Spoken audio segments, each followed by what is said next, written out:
Hello everybody and welcome to Wowhead Weekly number 161. I'm Annie, or Annie Fuchsia, a full-time streamer on Twitch and your weekly Wowhead host, together with the lovely Perculia. Let's Hey everyone. run over to her. Oops. Hey. We That good? was a spoiler tag. Yeah.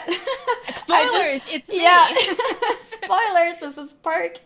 I think that was from the past when you were talking about a lot of stuff and people were confused. Like, wait, I don't see a spoiler tag, but she's spoiling stuff. Like, what am I supposed to do? But it's gone now. So you're good. You're good. Yeah. Feel free to introduce yourself. Hey, I am the site manager for Wowhead. I oversee the news and guides and features the dev staff do, and it's always really cool to do the show every week so we can tell you guys what's new on Wowhead, all the elaborate data mining we're doing, and any interesting new guides and features on the site, and answer questions from the community. Before we start, SAS has set up a small beta key giveaway for BFA. The entry method is ! Raffle, but the catch is that you can't just enter to win because that's boring. You have to tell us what you're looking forward to the most in BFA. So if you think mounts are cool, you would do ! Raffle space mounts. That's cool. So that works in the chat too. Yeah, and have cool statements, because the winner statement we will say on the stream along with their name, so everyone will know what you are looking forward to the most in BFA. Yeah, that's cool. That's cool. Always makes it more interesting than the usual, like, just randomize a winner from, like, nothing. Yep. As most of you guys may know, apart from the beta hype, there's, well, it's still technically beta hype. On beta, we've had lots of updates that is really interesting for collectors like myself and other people out there too. Perk, how excited are you about collector items? Like mounts and pets? I am a big fan of these because I was like one of the first people like in Wrath and Cataclysm to have like all the mounts and pets. Like I was like Silver First Memoron's head and Invincible. So while I don't really talk about that as much anymore, like I'm probably gonna be eligible for one or both of them. So I'm really excited about all of these cute mounts and pets, especially. I think the mounts I'm most excited for, but some of the pets are so cute, like the little butterfly and the lost platysaur. So I'm really excited about this. Me too. Yeah, because I was gonna say, like, yeah, you know, I'm huge into collecting, and like I do this and I do that. Like some of you guys may have seen the my tweet from last night. I hit 96% in the add-on All the Things, which was a really fun milestone, and it seemed like a lot of people were also excited with me, which is really cool to see. You know, lots of collectors out there. What was interesting about the tweet was also other people who responded to it with their own progression, and there were people who were already at 98 and 99%. Wow. That's crazy. Wow. I think I retweeted at least one of them. Yeah, that was really crazy. But yeah, having said that, I was like, because I just realized as well, Perk is a big collector too. She may not play the game as much now and not be able to collect as much as she used to, since, you know, she's doing all the Wowhead stuff. She's doing us a huge favor by keeping Wowhead up, you know. But I remember Perk saying that you collected all the patterns and a bunch of other stuff that was going to be removed for Cataclysm, right? And that's something I'm jealous about because I'm missing so many things from back then. Cataclysm removed so many items. Yeah, I have like all the enchanted thorium things on the blacksmith, and then the special tailoring patterns for like Old Lore Master that went away. And yeah, I think I rolled a character to collect every single recipe before. And I hit up everything except for, I think, leatherworking that had everything. But yeah, like they collected all the Sunwell things, all they removed things from dropped from old instances. Yeah. And like I said, like I was, you know, managing a raid team before Wowhead, so and I had like good attendance, so I was getting a lot of the mounts and titles for like all the Realm First kills. So that was really cool to have. So now I try to keep up with stuff like, oh, I'll buy the, you know, like the Yak mount every expansion, or, you know, hop along to get the Spellwing, you know, with the guild that I'm a social in. But you know, I'm still pretty up there for things I've collected. Oh yeah, definitely. Yeah. I just wanted to point it out to people in case people forget, you know. Perk is also huge in collecting, which is always fun. Meeting fellow collectors all around the world. Yep. But yeah, I think we should just jump straight into the stuff that we got to talk about today. I think there's a lot of fun stuff for hopefully most people, actually. Yeah, lots of cool visuals. So if you're like all tabbed just hearing us talk, you want to tab in because we've got lots of models, lots of cute pets and mounts and zone updates to share with you guys. Yep. So jumping into the first thing here, we have battle pets, actually. Yeah. So cute. You just need a Brightpaw here. Yeah. Brightpaw needs to come back now. Yep. So the first one I'm showing here is this one. Let me double check what it's called so I don't say the wrong word. The Rooter pet.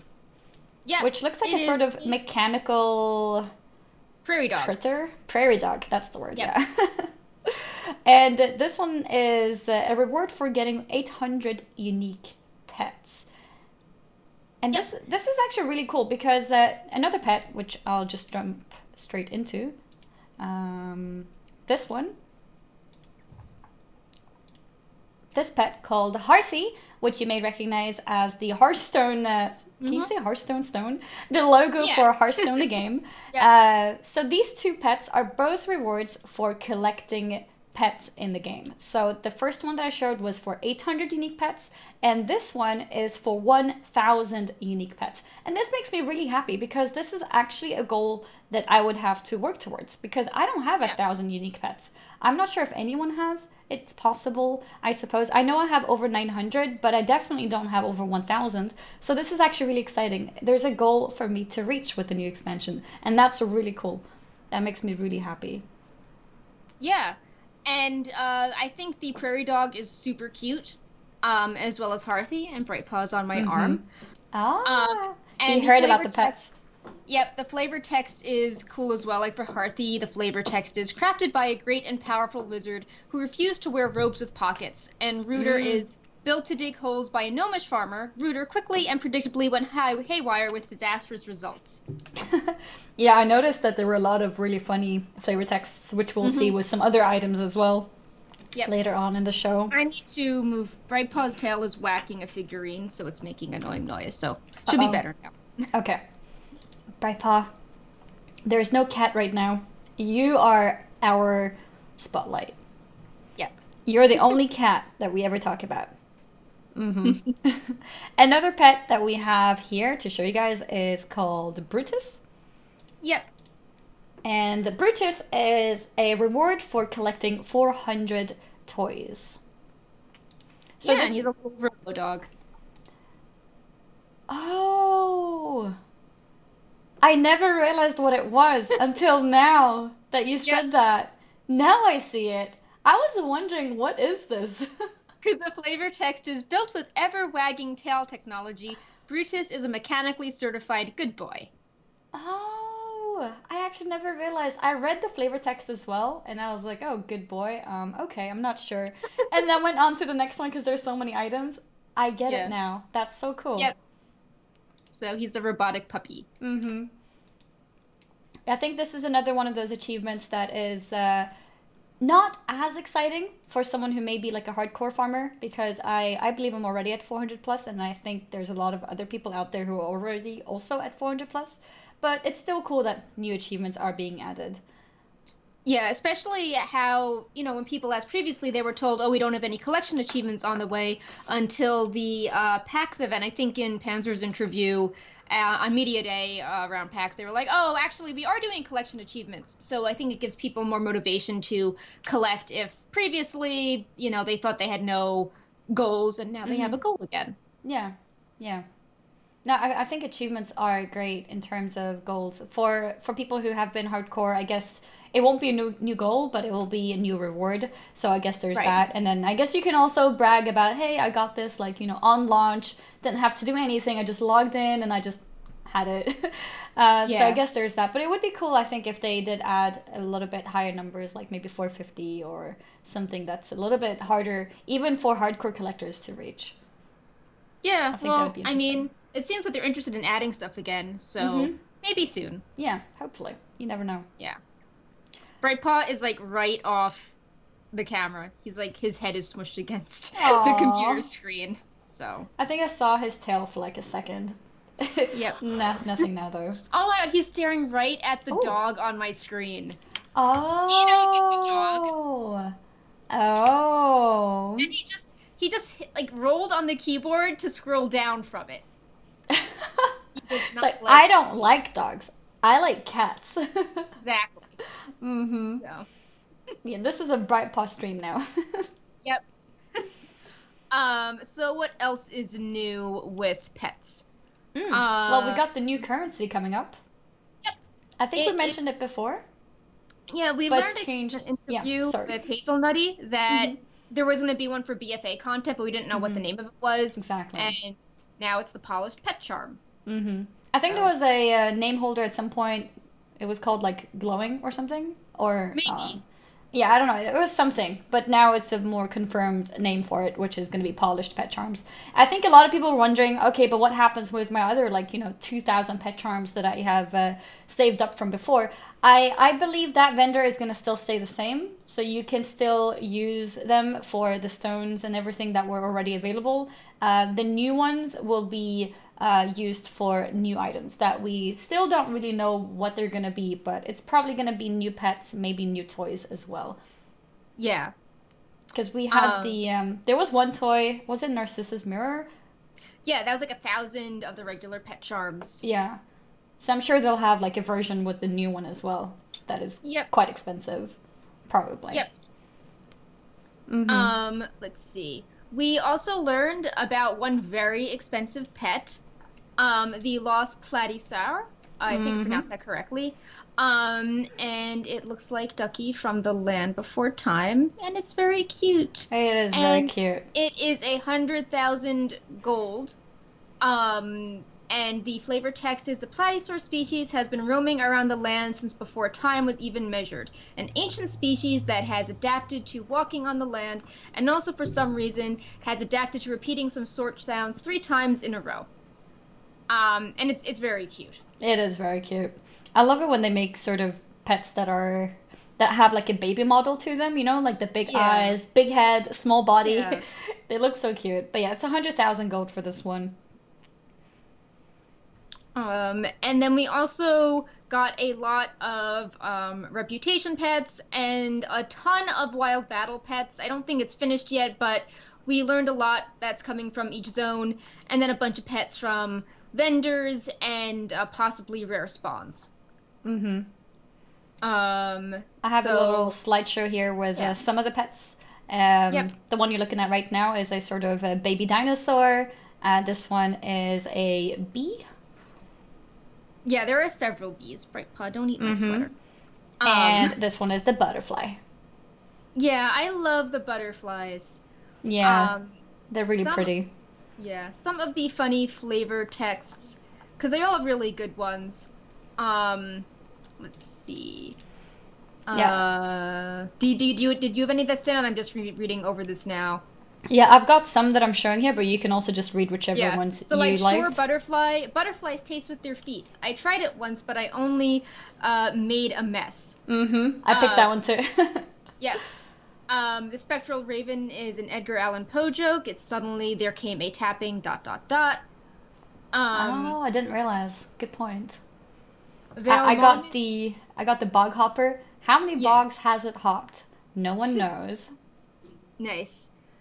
Long ago, the population of chickens in Stormsong Valley was so high there was fear that the chickens would eat all the corn from the fields and leave the other residents hungry. And let's see. Sticky oozling. It's a repulsive creature. No one should want this.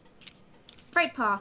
And then I think another good one is the glutted bleeder, which looks really gross, and I think it's a Diablo Soulstone joke because the flavor text is applied directly to the forehead. So it's like gross and bloody, and in Diablo they even hit the Soulstone on your face, so it's perfect for that. But yeah, we have a lot more pets and flavor text there. A lot of the abilities are not yet complete. Like, even if you log into the beta, you don't see the abilities. So this is still a work in progress. There are definitely more pets we got from past builds. But yeah, I think those are some of the cool pets and what you can expect. And if you want to see more pets, if you go to the Wowhead Weekly article on the site, we have links to all the articles we're covering. And just like that, Brightpaw has jumped off the desk because we're kind of done with pets. Yeah, he's like, you know what? I'm only interested in pets, so I'm out. Yep. I'm done. Exactly. Well, when pets grow up, some of them turn into mounts. No, I'm kidding. Not really. But the next topic is mounts, though. I know a lot of you guys have been very excited about a specific auctioneer mount, which we will show you guys in just a second. But there are a bunch of other mounts as well. It's been a big build, like I said, for a collector's point of view. There's been a lot of really interesting things. Let me go straight into the mighty caravan Brutosaur model. There we go. Yep. There we go. So there it is. That's the model of the mount, which allows you to also carry an auctioneer next to you. This mount is a vendor mount, and it will cost you 5 million gold. Yep. And it has an auctioneer, and there's also a vendor who sells some rare materials, like an item for a special engineering recipe. And I think faction discounts currently apply on the beta for the Horde side. So if you're exalted with the Zandalari Empire, you could be saving 1 million gold, which is something. So that means I need to level a Horde character, get the reputation, and save 1 million gold. Yeah. Wait, that means I need the 5 million gold on the Horde side in the first place. Oh god, this is complicated. What am I going to do? So a lot of people are, of course, doing the math, being like, how many WoW tokens would it be to get this mount? A lot. You know, because, And this vendor also sells, as we mentioned, that battle pet for 100,000 gold, and also the reins of the Palehide Direhorn for 500,000 gold. Wait, is there a reputation for Alliance as well? For the... It's sold in Tiergard, but I don't think it's applied yet. But if the NPC is associated with, like, the Proudmoore Admiralty faction, then there should be it in the future. It would not make sense if only one faction got a discount. Okay. Yeah. But so it is sold on both sides. Yeah. Okay. Then I should be okay. Shouldn't have to have the gold on Horde side to get the discount. We also have a picture which shows it in game, which I'll show you here. Thank you so much to Tajin Larden. We saw him with the mount, and we asked him if he could move to a different area so he could get a better picture for the site. And he was super nice and moved over and was like, oh, glad I could help the community. So thank you so much for letting us take that nice picture with no one crowding you and the auctioneer highlighted. I wonder how he managed to get the gold for it. I think you can keep, like, making new characters and mailing the gold over and then deleting the character and starting over. But that's 1,000 characters. Yeah.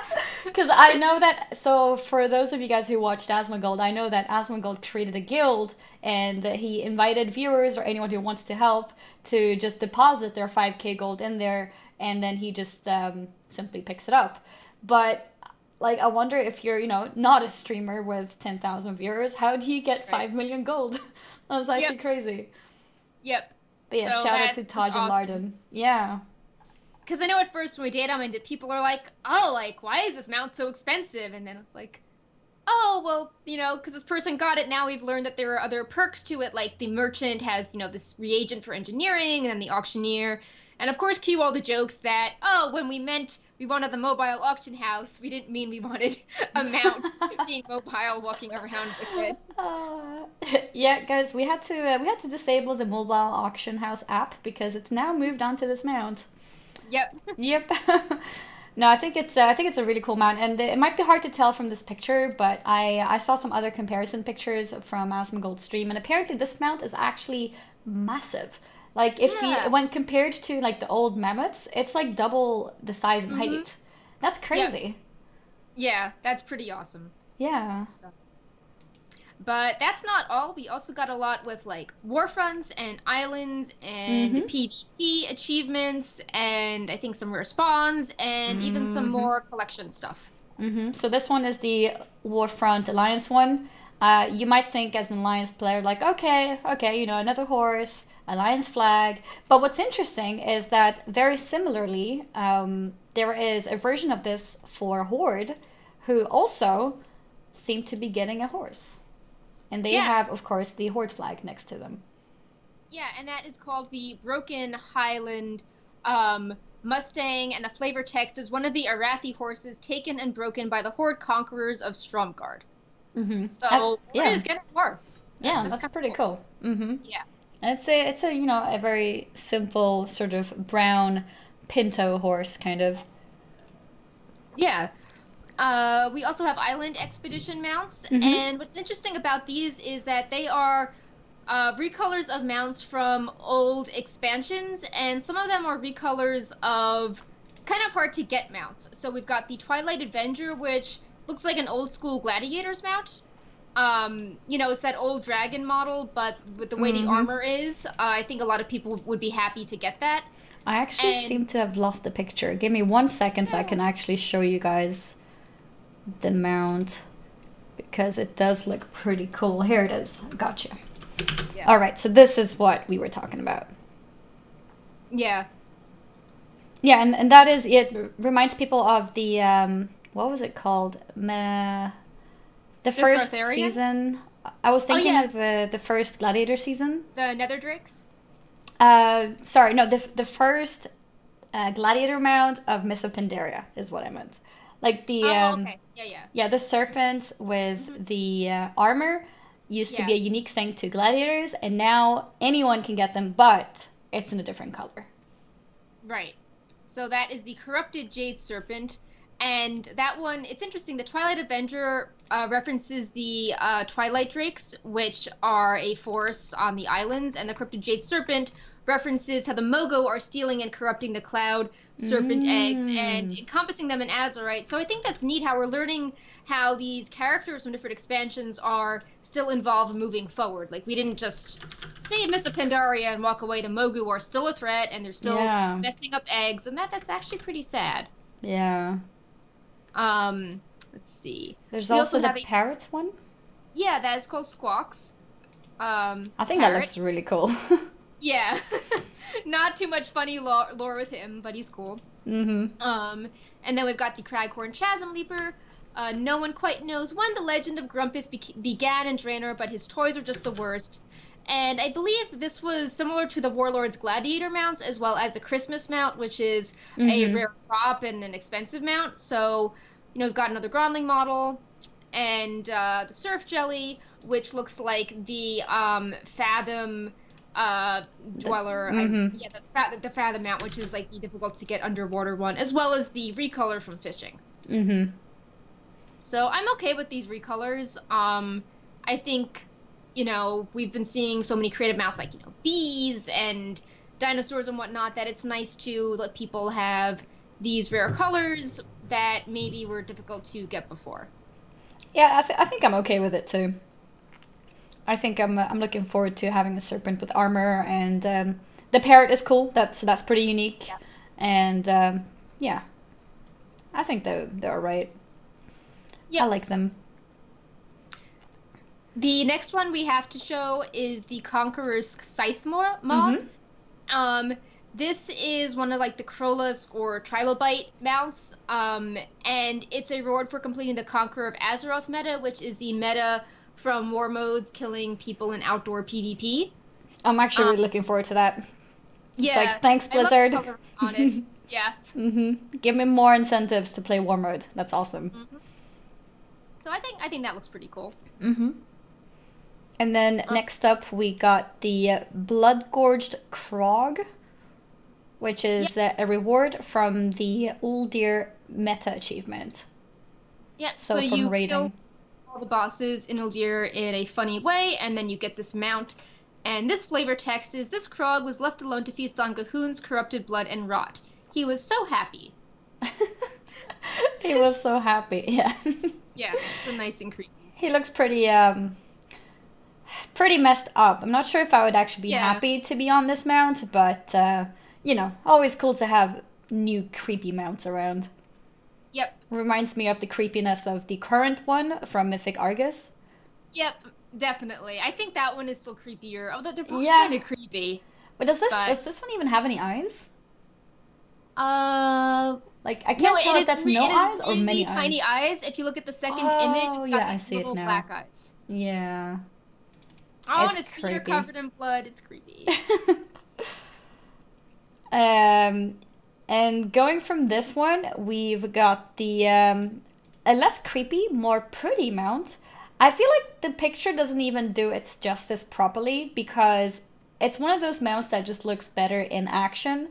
But we wanted to show you guys a picture anyways, so here it is. This is a picture of the Reigns of the Spectral Phoenix, which will be a new reward for reaching 100 Exalted Reputations.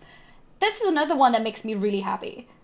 Yeah, because I don't think you can get Exalted with 100 things yet. It's something like 98, so everyone is going to have something to work towards. Yeah, yep. I currently have 93, and I'm missing some of the old reputations like Chandralar and similar. Yeah. So that means some people can have a bit more than 93. I have Chandralar. You have it. I was really sad when they removed it because I was like, oh, like this little elf library, and they just got rid of it with the insane. So yeah, I wasn't hardcore at the time, or I'm not even sure if I was playing at the time. When was Chandralar removed exactly? That was in the Cataclysm revamp. So they added they added the Insane and Wrath, and it was part of it, and then I got it back when Chandralar was still a requirement, and then they took Chandralar out. Okay, that was it. Yeah. So back in Wrath I was very new, so I was not super hardcore yet, unfortunately. So I did not get that. But yeah, so regardless, that still means that people cannot have 100 Exalted Reputations yet. So that's pretty exciting. That means once you do hit it, you're probably going to be one of the first people to get it, and you will be pretty unique standing around in your Dalaran city, or wait, actually probably Borealis or somewhere else. I don't think people people are not going to be in Dalaran, not at that time. Nope. Which makes me sad. I actually really like Dalaran. I'm glad that Dalaran became the main city again. It's like you have twice as many people to see your cool mounts because the Alliance and the Horde are both there. Yeah, that's true as well. That is very true. We have another mount here, which is the Pale Hide Direhorn. Let's switch into it here. Yeah. So this one is interesting because it costs 500,000 gold, and the flavor text is pale skin direhorns are quite rare, justifying the expense. But when you compare it to something like the Lightforged Warframe, which is the same price, to me it does not look as amazing as, you know, that mount or like a Mad Merchant item for the same price. I agree. So I don't know. I mean, I guess this is the ultimate, like, I got money to spend, I'm buying every single mount in the game, yay. But yeah, it does feel like one of those. It doesn't feel very, like, unique in any way, and it just reminds me of all the direhorns from Miss Pandaria as well. Right. So it's not that exciting, but of course, as a collector, we have to catch them all, so. Exactly. We have to. We have to. We gotta. We gotta catch them all. These next four mounts are listed in zones, so we don't know if they're going to be like rare spawns or, you know, acquired in some way we don't know about yet.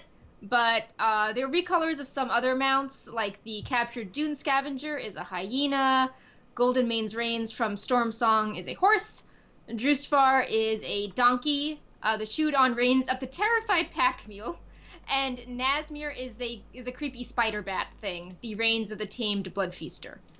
And then, you know, as we covered a few weeks ago, Storm Song Valley has that cool serpent thing from the rare that's related to N'Zoth.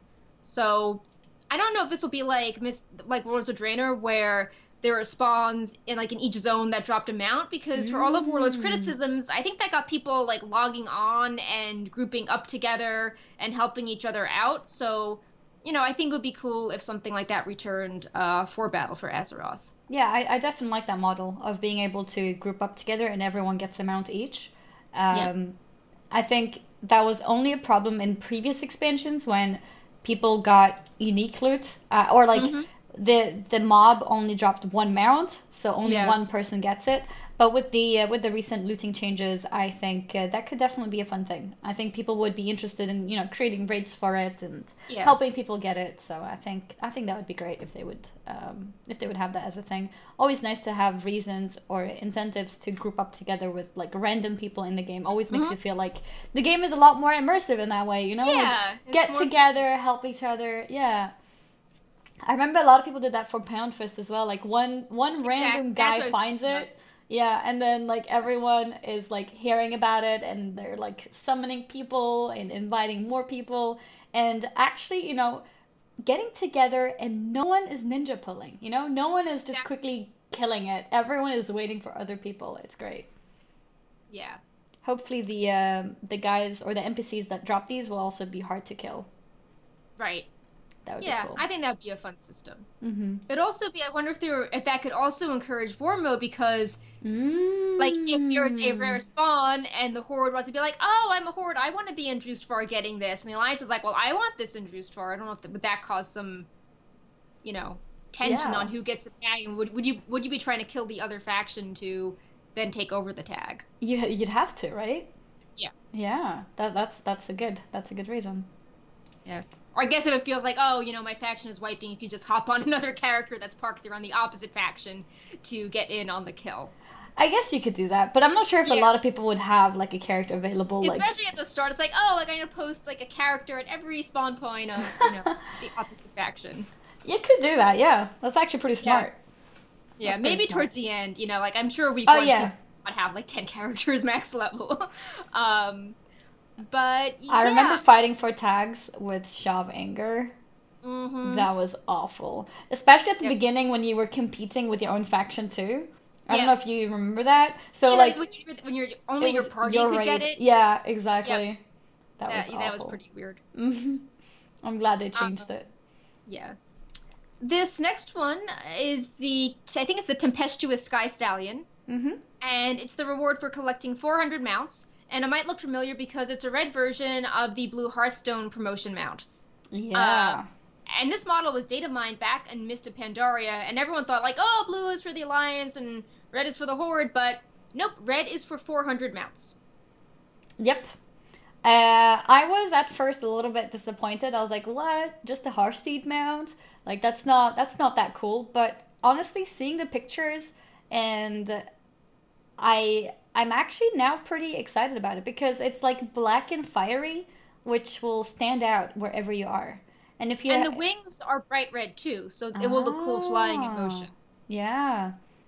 No, I think I'm actually pretty happy about it now. I'm still a little bit not sure if there's another mount which we'll go to next. We can go to it now actually. Sure. Because they're kind of in the same topic. Wait, and then I can't find it. Give me a second. All right. Okay, you can say your thoughts on this mount as I find this picture. Okay. So I think I really like it. I think that the color sets it apart, and this is a demonic horse that both factions can get, because, you know, going back to the whole thing that horses are boring or the Horde doesn't have horses, and it's not just a ground mount, it's also a flying mount, and the wings do look very spectral, and it's hard to really do it justice, the glowy effects, just with a picture, like all the red stuff is constantly I can imagine. And swirling around. So, yeah, I think it's very eye-catching, and it kind of reflects, like, the kind of evil, like, angriness of battle for Azeroth. Oh, yeah, good point. That's true as well. But yeah, the other mount... Go ahead. No, sorry. You go ahead. I was just going to read the flavor text, which was, these flying creatures, thunder unseen across the heavens, how fortunate that this one has shown itself to you. So.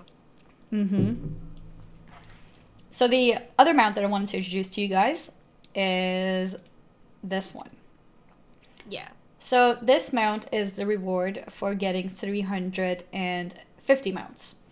And I was almost going to say this mount is more unique. In a way, the other mount is also unique, but the fact that it's a horse kind of makes it feel like it's not unique. So when I saw this one, I was like, okay, this is so epic. I'm getting another big stone golem thing. And it looks really cool. And I don't know if you guys have any of these mounts as a model, because his the mount special for this mount is actually really cool. His head off. Yep. It throws its head off, catches it, and puts it back in place. So it's actually a really cool mount. And I was hoping that this would have been the 400 mount achievement reward, and that the other one was at 350 because it's a little less special. But I think it's okay though. I do feel like the red Hearthsteed mount will at a distance stick out more. Also worth noting is that the I don't think that the stone... What is that model called? It's some sort of infernal. Infernal, okay. I don't think the Infernal, unless something crazy happened, I don't think the Infernal will fly. So this 400 mount achievement reward actually does fly. So that kind of puts it at a better spot. Yeah. Also, we were talking about the rarity, just so people remember, when these were first data mined, there were 5 colors, and we thought they were going to be gladiator mounts. And as it turns out, the dim cold flare and molten flare core colors are not used yet. The living infernal core is a rare drop from Gul'dan on any difficulty, and the fiendish hellfire core is currently 100% drop from Gul'dan on mythic difficulty, which will become a low drop rate when the next expansion hits. So, as far as like mount models, there probably are more people with the Blue Hearth Steed than people that have gotten the other Infernals from Gul'dan. But yeah, like you said, the 400 mount can fly and the 351 cannot fly. But it does have a cool mount special.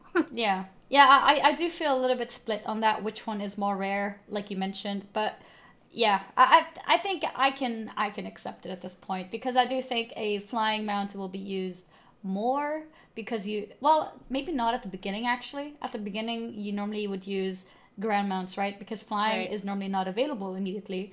So in that way, maybe you would actually prefer to show off your Infernal in that case. Right. And then as flying unlocks in the expansion and it's easier to get 400 mounts, then you can get the special flying one. Yeah. Maybe they timed it that way. Like, because I know people are always disappointed when it's like, why do I have a flying mount if I can't use it in a ground-only zone, and vice versa? So maybe they purposely staggered it that way so people could put...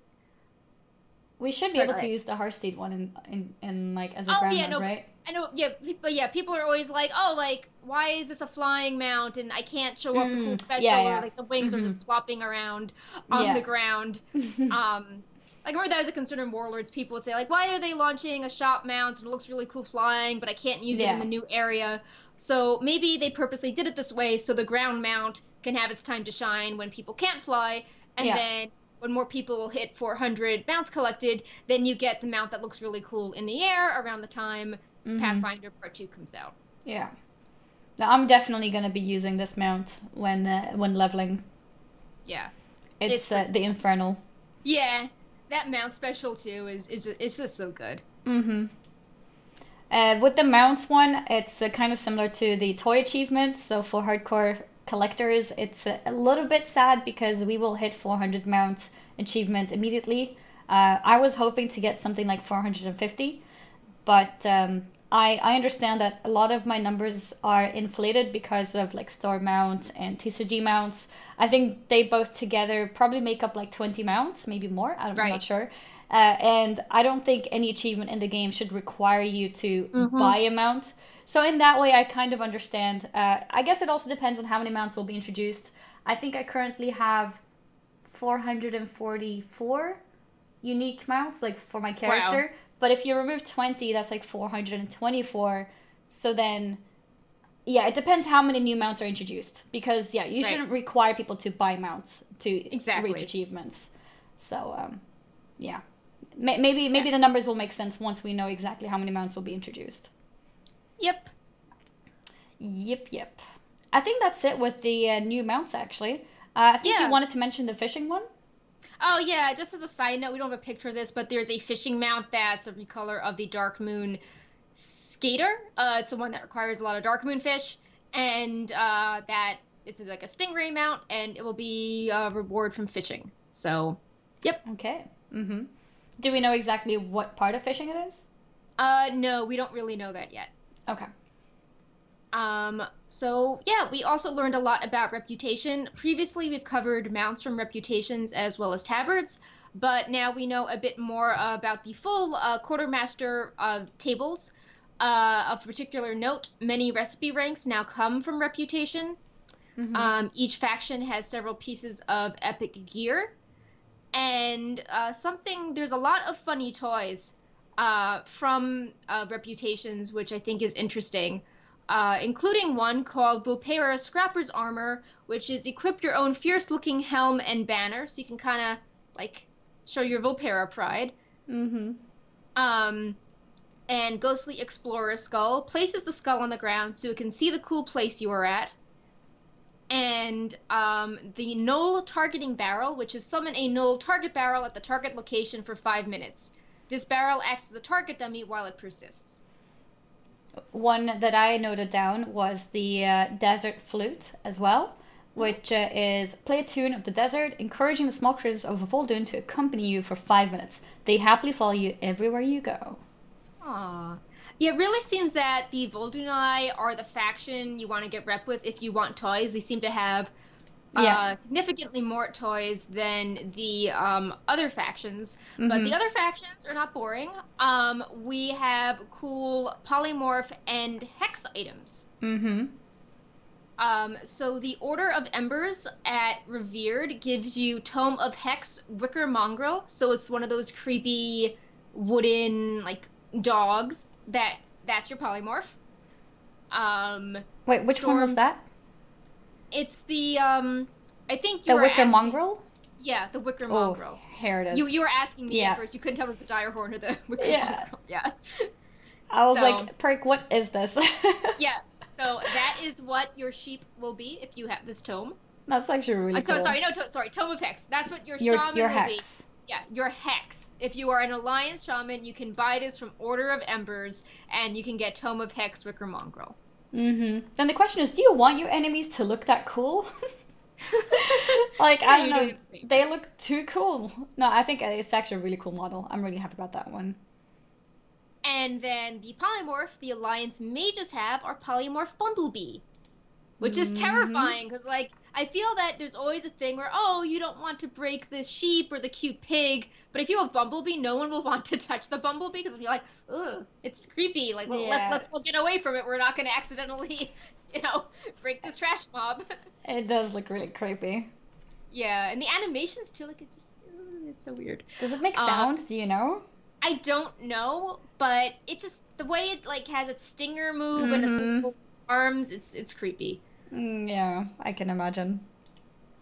And then on the Horde side, Zandalari Empire has both the polymorph and hex tomes, and they get a baby direhorn for the mage polymorph, and then the Zandalari Tendon Ripper, which is a little dinosaur, for Tome of Hex. And there's a preview of the direhorn, which actually looks pretty cute. Yeah. And as a side note, everyone thought the Blizzard was trolling when they made the bags at Revered that were 31 slots, and they've now been moved down to 30 slots. Oh, really? Yeah. Okay. I wonder why it said 31 before. I wonder if it was a mistake or like maybe. a decision to change it back. I don't know. Yep. And yeah, like I said, there's a lot more rewards, so, definitely check out the full linked article if you want to see, who gets what, who can craft what flask at rank 2 versus rank 3. Like, Tortolan Seekers can give you Glyph of the Dolphin, so that's pretty cool. I think Storm's Wake also has a bee battle pet you can get, so lots of little things like that. Speaking of cool, like, Droost and Wicker forms and all that, we have a new allied race, kul'tiran Druid aquatic model. As you guys know, in the past, we've covered all sorts of forms for the kul'tiran Druids. We had the Feral, we had the Guardian, and was it the travel form? Yeah, the travel form. Yeah. And now we have the aquatic form, which also comes in 4 different colors. Yep. I like it. Like, those tusks, I think it looks really cool. The tusks tree branch is just like, whoa. And it's cool, but it looks wrong in a way, because usually it looks like it's made out of wood. And usually you don't throw a piece of elaborate wood into the water. Like, the water erodes the woods. But here, like, this is what goes into the water. So I think that's cool. Yeah, they look like powerful beings in the water, just taking over everything. Yep. But yeah, we didn't really get too many other allied race updates besides this. I think the only form, I think we need to see flight form as well as boomkin form for the kul'tiran Druids, and then we will have everything unless they do kul'tiran Shamans, and then who knows if we'll get totems. But we don't know. Kul'tiran is the allied race we don't know the most about. It's like the the sort of like the mystery right now. Like we don't know their heritage. Sorry. I'm sorry, I got distracted. Okay. Yeah, you can finish what you were saying first. Oh, I was saying that we don't know a ton about them yet. We know a lot less than the Zandalari, so we don't know their classes. We don't know their racial mount. We don't know 100% what their heritage armor is. So there's still a lot to learn about this race. Gotcha. Yeah, I was saying that Sass was saying something about. Am I doing something wrong? Did I miss something? Sass didn't tell me anything. I'm not sure what. She's probably seen it as just interrupting a script. I'll wait patiently. It'll happen. What am I missing? I'm all ears. Confused. I'm confused. Wants you to focus on yourself with full screen. Oh, okay. I'll keep that in mind. Oh yeah, we're trying to get it. I'm trying to get a picture for a presentation thing. So at one point, if you just have yourself as full screen, Sass wants to take a picture, just for we're making like a promotional page with the show. Anyway. Okay, gotcha. Yeah. So yeah, we're not doing anything wrong. Just at some point. Okay. Yeah. All right. Sorry for the digression. Yeah, we can get back. Yeah. But yeah, that was covering the Allied Races update. Like Perk mentioned, there wasn't that much to talk about, or that many updates yet. But I think aquatic form is still a big deal, especially for druids, to see what they will look like when they're swimming in the water. Yep. And yeah, I think we can move on to the armor types. Yeah. There's been some new armor updates. And one of the first items that we're going to show you guys is an interesting pun. Yeah. So... there you go.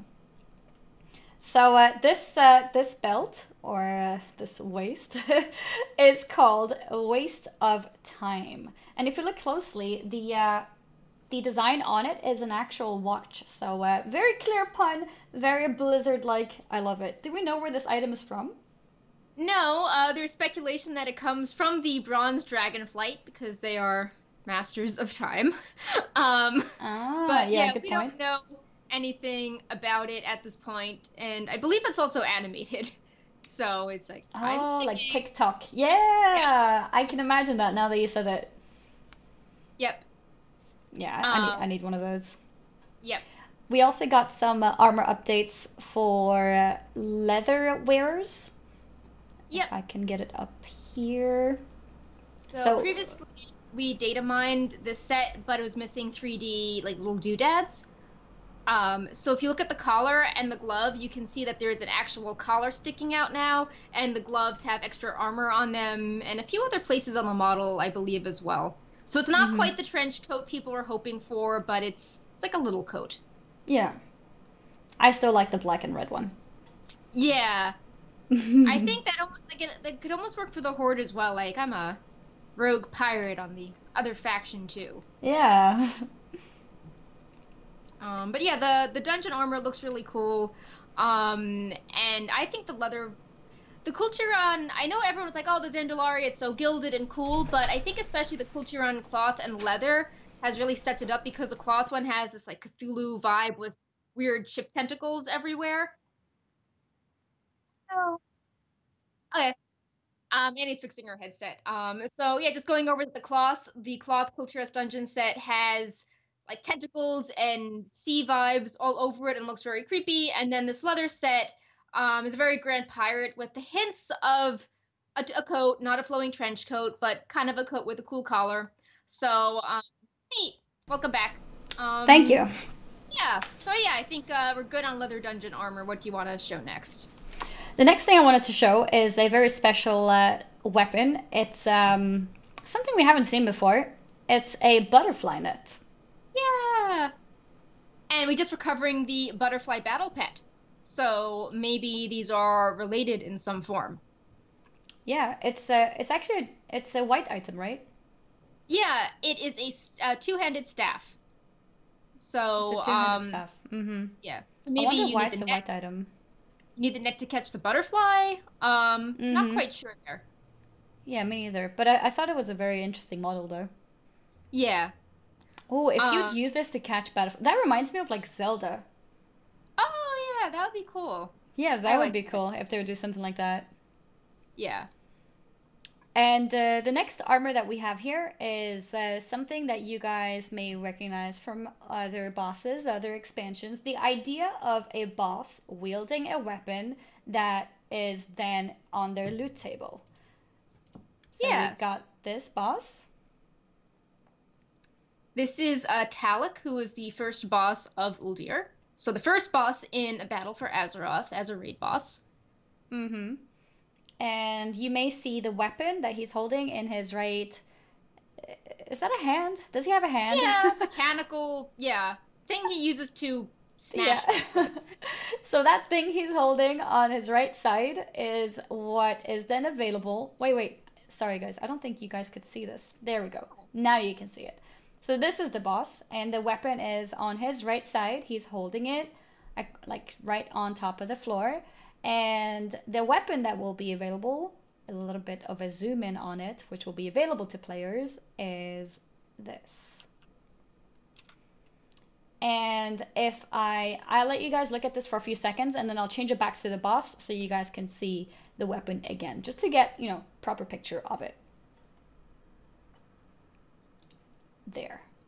So that's definitely what he's holding. And I really like these things because like we saw it with Agromar, we saw it with Argus, we've seen it in previous expansions as well. Maiden of Virtue, the Garrosh shoulders, lots of cool places. Mm-hmm. So and it might be an incentive really... if you like transmog too. It's like, the first boss can reward a cool thing, you don't have to wait till the end boss. Yeah.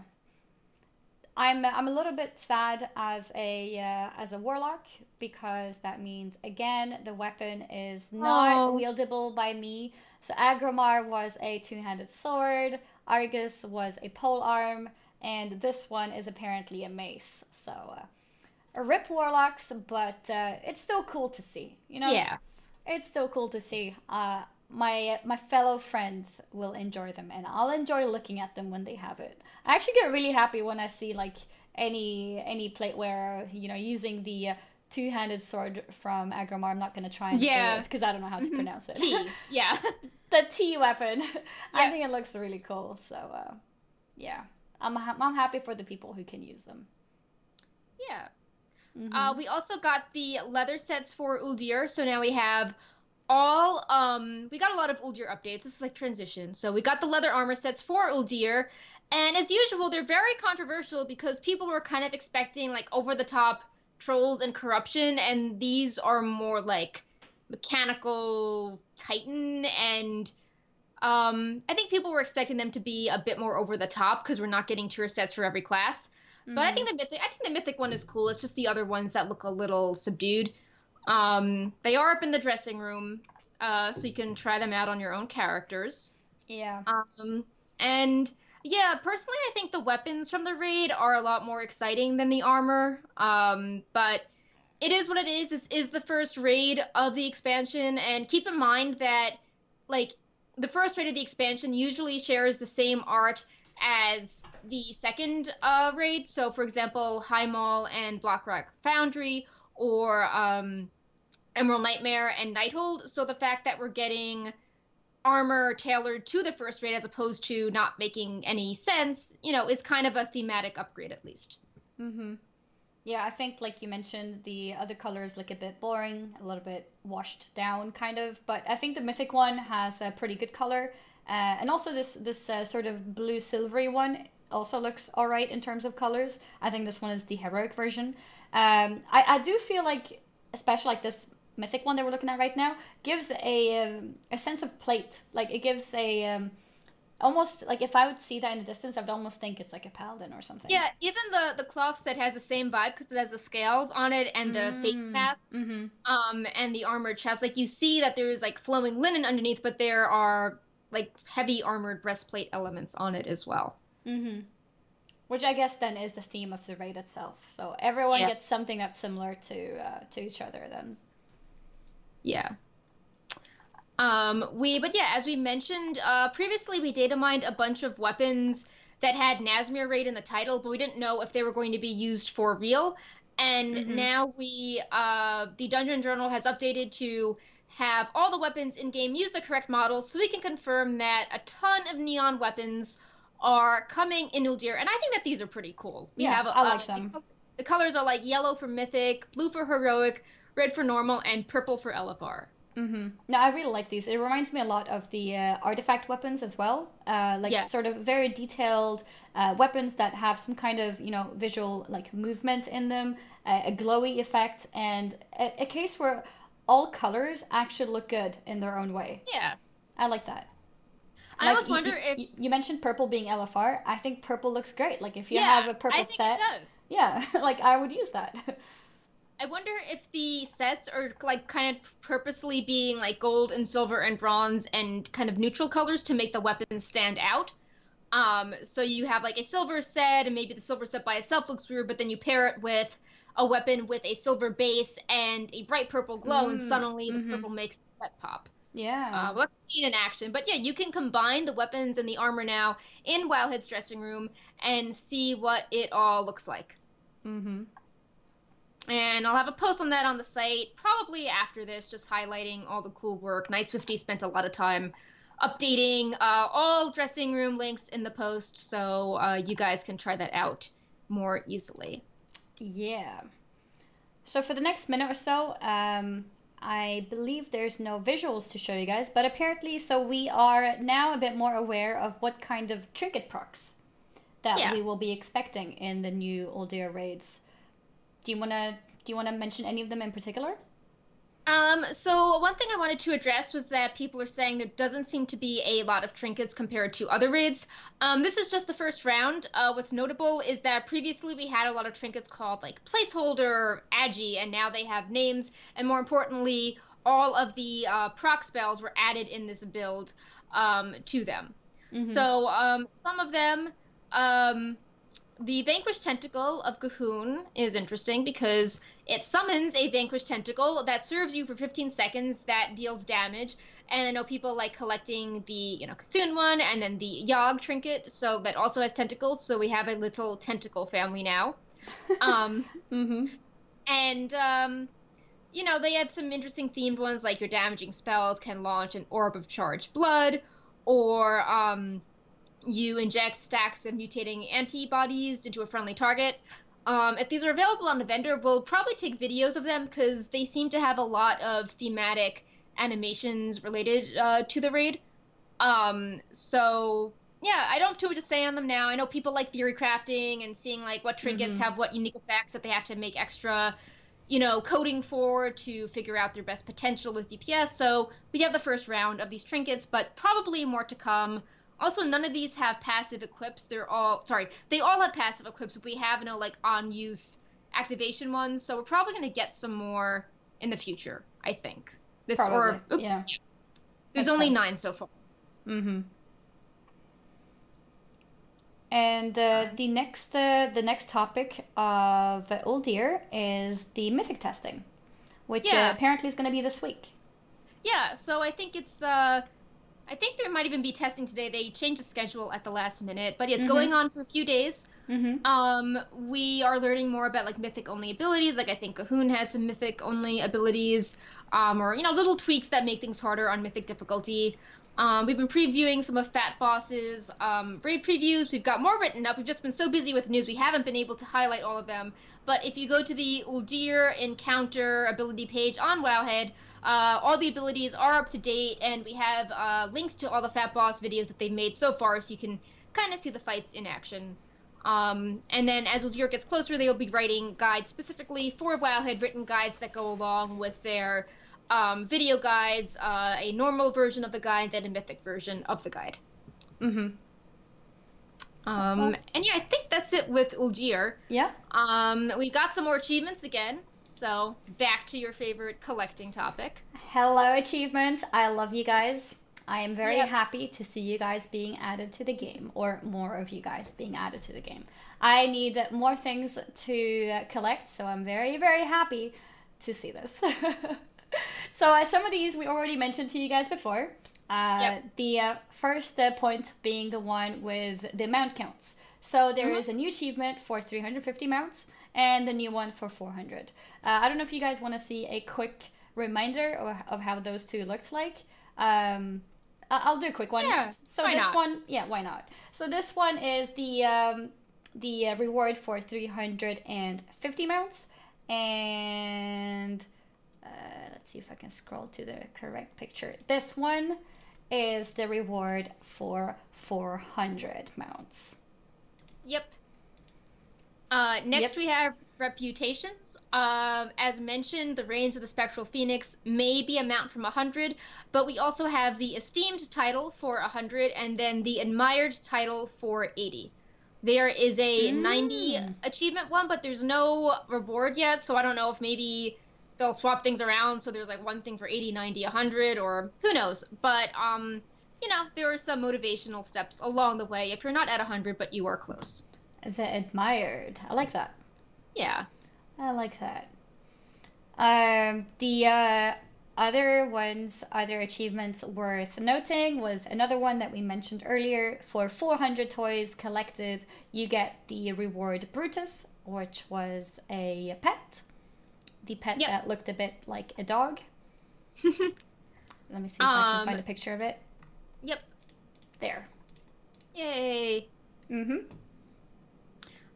For battle pets, we've got Hearthy for 1,000 unique pets, Rooter for 800 unique pets, and there is a Battle Safari achievement to collect every battle pet on Zandalar and Kul'tiran. The reward listed is a rescued fawn, but I think that's placeholder because that was the reward for the Broken Isles version, so it seems like maybe there was some copy-paste going on. Yeah. Sounds like it. And as a repetition, since we are in the achievement section, the meta achievement for the Uldir raid will reward the mount the Bloodgorged Krog, and also rewards the Purified title. Actually, that one is the reward for Mythic Goon only, not the meta achievement, but it's also related to the raid itself. Mm-hmm. And I think I forgot to put this in the notes, but there was a weird, like, small build on Sunday, and we learned in that build that the Reigns of the Obsidian Krolusk are a mount reward for getting the Battle for Azeroth Mythic Dungeon achievements done. So, picture that PvP mount we were talking about, but brown instead of our beige, and that's it. And speaking of World PvP, we've got the Conqueror of Azeroth title for the meta, which is like kill 5,000 people in every enemy zone. 50 duels for the Dueling Master achievement gives you the Duelers Guild, and if you're like, what's dueling? We'll get to that in a few minutes. And the Duelers Guild meta, Masters of Duels, rewards the Contenders title, and that makes you defeat people of every class and win a certain number of duels in a row and a certain number overall. I'm really excited about these. Conqueror of Azeroth, apparently. So new achievement. It's kind of like a meta achievement that consists of all the things Perk mentioned and I think a few more things, which basically gives people more incentives to PvP in the outside world using a war mode, and I love it. I think giving people reason to be in the PvP mode in the game will hopefully make world PvP a lot more fun, and you get some cool achievements on the road as well. Yeah. So I think it's great. Another achievement that was added, which is not surprising, but, you know, still generates discussion, is that Pathfinder Part 1, as we all know, is going to be a thing, and we data mined the Part 1 of it. So you have to do Battle for Azeroth Explorer, explore the regions of both continents. Then you have to complete all the quest achievements. The Horde have a few more than Alliance, but it's not like there's more zones, it's just you have special achievements for doing like a story scenario. And then you have to hit Revered with the related factions for your reputations with your Alliance or Horde. And then that gives you the movement speed buff as usual. So nothing too surprising there, but, you know, still good to know. Yep. Definitely. And that's about it for achievements. There are a lot more that don't reward anything, which we've covered in the linked achievement post in the Wowhead Weekly show notes. So if you want to learn about all the things like PvP or honor, stuff like that, check the post out. And now we have some interesting items that are neither mounts, toys, mounts, reputation toys, or pets that, you know, just would be fun to share. The first thing I wanted to show you guys here is a new Hearthstone for you guys. It's called the Great Father Winter's Hearthstone. Great Father does mean that it's a winter holiday thing, so it's from the world event Feast of Wintervale.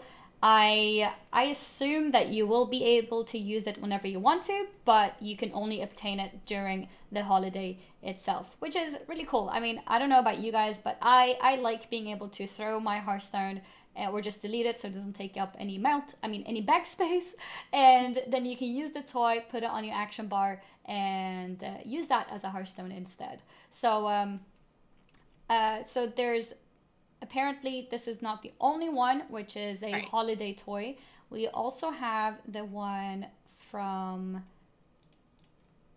Hollow's End, which is right here, the Headless Horseman's Hearthstone. So this one similarly says, returns you to Hearthstone location, basically wherever your Hearthstone is currently. Speak to an innkeeper in a different place to change your home location. So another cool Hearthstone which you can put on your action bar and not need to keep your actual Hearthstone item in your bags. Yep. There is also the Hollow's End apple, the bloody apple. You want to bite the apple, but you know there may be consequences, and that is a reference to, you know, the evil witch and the poisoned apple in Snow White. Mm-hmm. Let me actually just click on the item to see if I can figure out what it does. Okay, so we're on the item page. Let's see if there's a buff. The bitten apple. That's the name of the buff. Unknown effect. Effect 252. Okay, well, we know this fixed yet. Yeah, let me see if I can. Yeah, they're keeping it a secret for now. Okay. So it'll be interesting to see. Something bad will happen, I'm sure. Yeah. That's a very interesting question. I see Lopish who wrote it in the chat. I wonder if these Hearthstones will actually have a different visual effect to them as well, which would make them interesting. Because we have the TCG items, for example, the Dark Portal, and the Ethereal, I forgot what it's called. Right, and then there's the Innkeeper Daughter. Yeah. Yeah, the Innkeeper Daughter I don't think has any visual. Does it? I thought the spirit would follow you around. Oh, maybe. Okay. I think you might be right. But yeah, it'll be interesting to see if these ones also have some kind of visual effect to them. I think that would be cool. Yeah. From Wintervale, we also have some other rewards, which are pretty cool. We have a bunch of new items of type wooden toy. So apparently there's a helm, there's a cape, and this exists for both Alliance and Horde. And these are, I think, combined into the toy armor set. Is that true? Yeah, so there is a toy armor set for Alliance and Horde. The use is to equip the armor set, and the cooldown is reduced during the Feast of Wintervale. Mm-hmm. And this is the 2018 toy, and the 2017 toy were the swords, so now I've got a complete... got a weapon one year, and the armor the next year. Mm-hmm. So if you use this, you'll have like a wooden helm and a cape. Yeah. That looks cool. Yeah. Or that sounds cool, rather. I can't see it, so I can't say that it looks cool. It sounds cool. Another interesting item is the WoW Anniversary Celebration Package.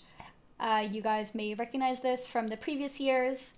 The celebration package hasn't really changed much, but to note the 14th anniversary, the experience and reputation gained will be 14% instead. Yeah. We also have the much anticipated new steamy romance novel. Every expansion, we get more of these ridiculous novels, including in Legion. You could even craft some of them. And the funny thing is, no one knew the text for the Warlords one because it dropped from Ashran, I think, during the beta. So when I went to BlizzCon that year, I was given a printout of what the text in the novel was. So I was like, oh, look, I have this like actual manuscript of the steamy romance novel in my office. That's funny.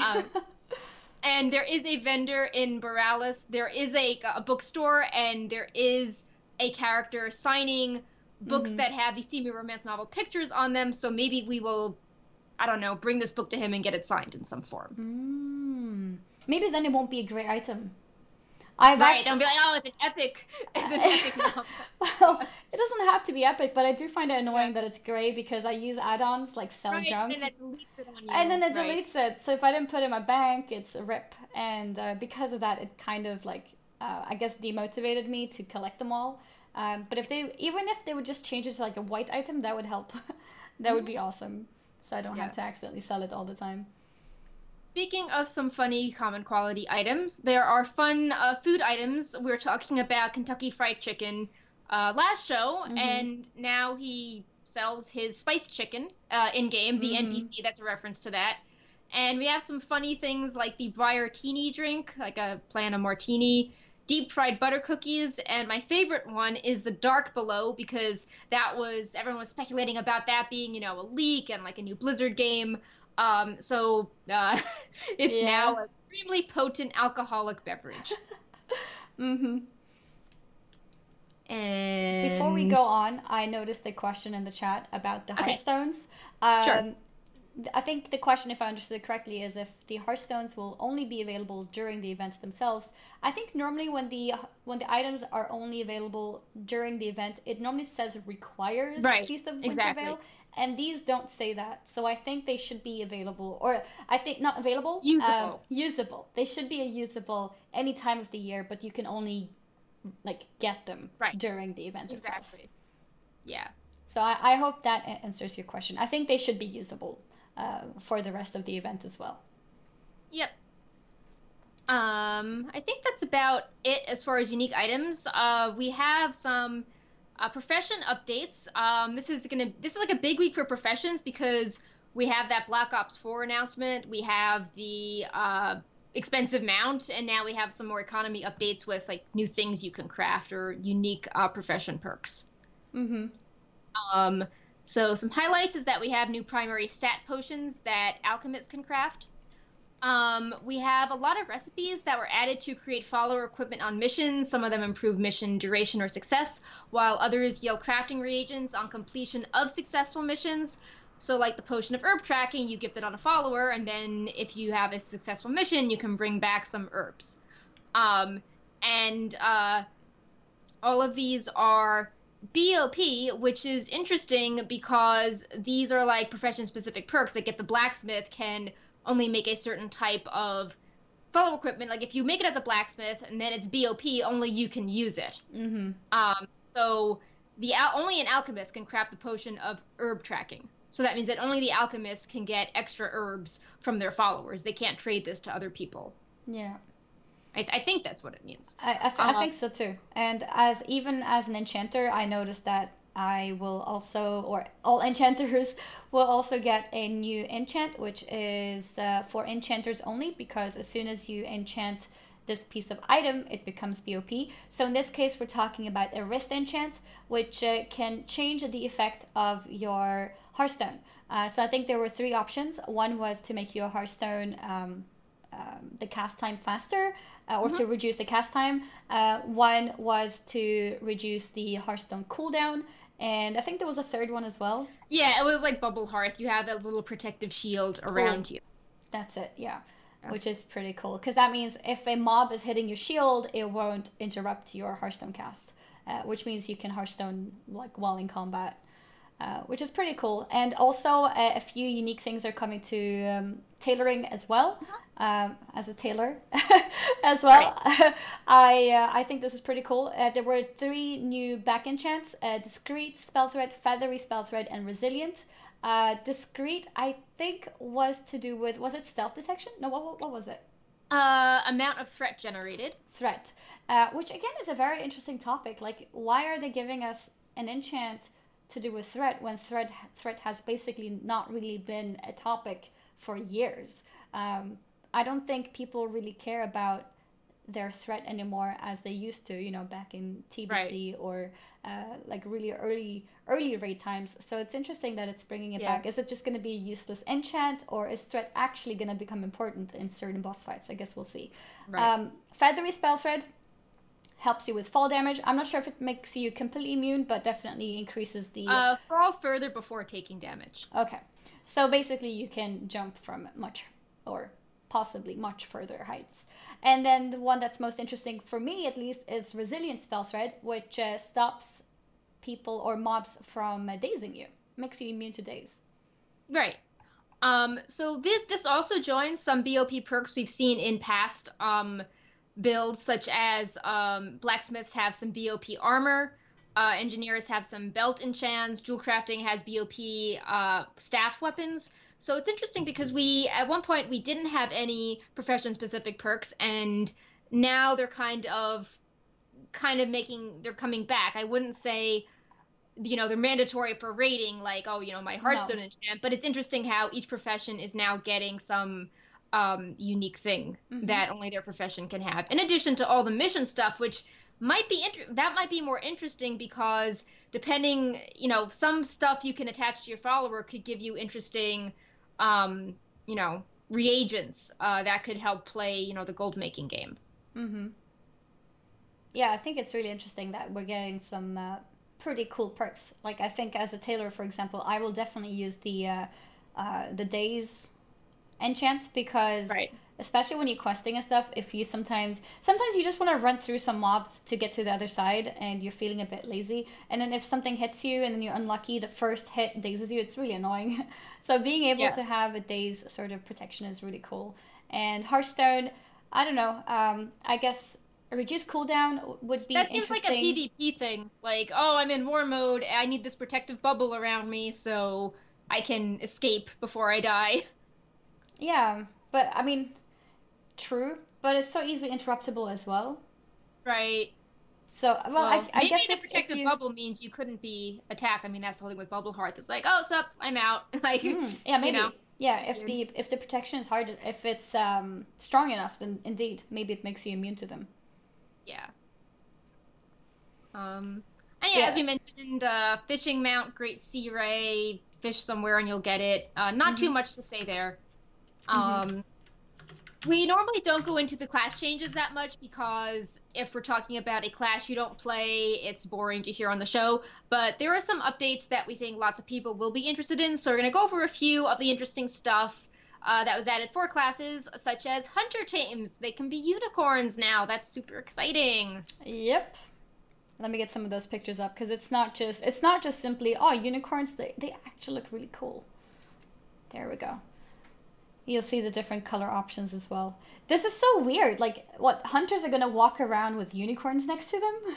Yeah. And what? It can match their Lucid Nightmare mount as well. Oh, that's a good point. Yeah. But if horses or unicorns are boring, you can also tame toads, lizards, and for exotic beast mastery, the pterodax and the trilobite. And Petopia also noticed that bees are tameable as wasps, and the cool eel serpent model is part of the serpent family now too. So yeah, all that seems pretty cool, and they have new abilities like the trilobite has the bulwark, the toad has a swarm of flies. The lizard has Grievous Bite, and the pterodax has Ancient Hide. So all the pets have themed abilities that do similar things that are defensive when they're at low health. But yeah, I'm most excited about the unicorns. Yeah, I think that's really cool, actually. I don't think they've ever had any kind of, like, horse model pet, have they? No. And I think Petopia was speculating that the zebras could be tameable too. But yeah, super excited. They're unicorns. Yeah. I think technically the data files are called horse too, so it's always a joke that, it's like, like they're not unicorns, they're horse too. It's not a real, horn that they have on their head, but unicorn sounds catchy. I like that. Yeah, let us know. When we call them unicorn, they're not actually unicorn. Like, if you ask, like, the real... Yeah, if you ask the devs. Yeah, if you ask the devs and call them unicorn, they might, give it a little slap on your head or something. Yep. Or your hand, rather. Head sounds a bit too dramatic. But yeah, we're just calling them unicorn because it's fun. So why not? Yeah. The next thing you're probably really excited about, Annie. We're getting some more Warlock animations, which is cool because you guys didn't really get them in Legion, so now you're getting your share of animation tweaks in the BFA beta. I think we've previously covered like Affliction and actually we've covered a bit of all kinds of specs, but today we have 3 spells to show you guys, and they're all for the demo spec. So let's go straight into the first one that we're going to show, which is the Demon Bolt. Yep. It looks so cool. Even when casting, like, because there's two of those, like, round bubble things, comic-looking things. And one is orange and one is... Wait, let me play it again. One is orange and one is purple. I love it. I think it looks really cool. Yeah. Wait, actually Demon Bolt is Affliction, isn't it? Pulling this up. Demon Bolt is now Demonology baseline. Okay. Level 22 baseline spell in addition to a talent. You know, it used to be a talent and now it is a base spell in BFA. Okay. What was the ability called that used to do damage based on the dots remaining on the target? Unstable Affliction? Was that it? It was like a cast. Haunt? No. Okay. Yeah. Was it Affliction spec? I feel like I'm trying to pull this up, but you're the Warlock. Oh, was it Deathbolt? Oh, okay. Let me see. That's Deathbolt. Okay. Yeah, I think I mixed them up for a second. All right. Yeah. Gotcha. So it was called Deathbolt. That's it. And this one is Demon Bolt. Gotcha. Yep. Yeah, they both started with the letter D and had bolt in them. So I mixed them up. But yep. Got it. Thank you, chat. The second animation that we have to show you guys is the Summon Demonic Tyrant. I think you guys will actually like this one. It looks pretty cool. Yeah.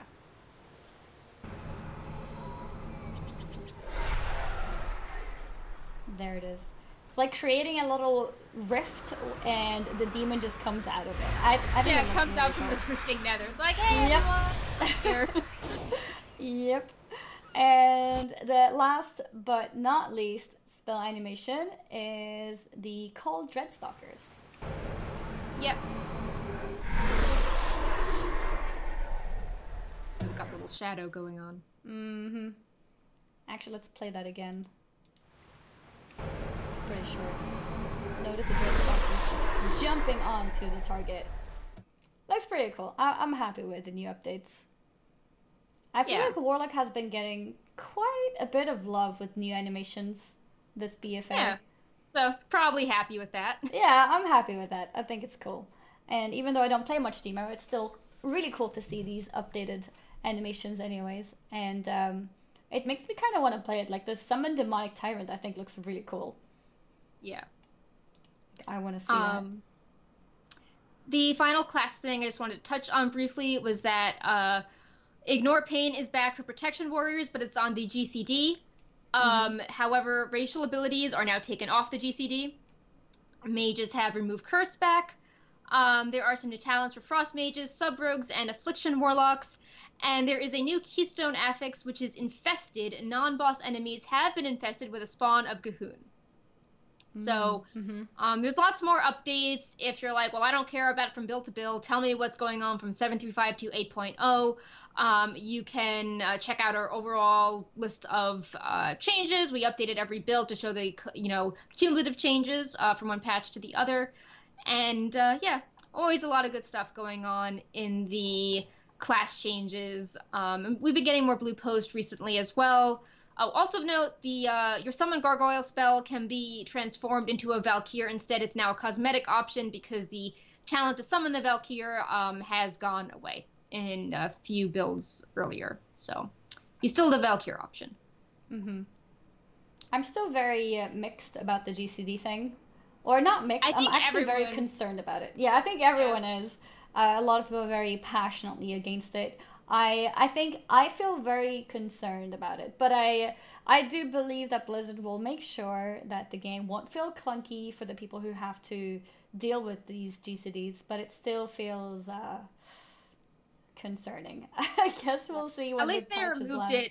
At least they removed it from the racials, and there was also a tweet they made that they were increasing the damage from auto attacks, which you could say, oh, well, if you can't use your abilities as much because on the GCD, the auto attack should make up for some of this damage lost. But still a playstyle change. Hopefully they're getting good feedback from seeing how this plays out in raids, especially with Mythic testing this week, and can make more changes if need be.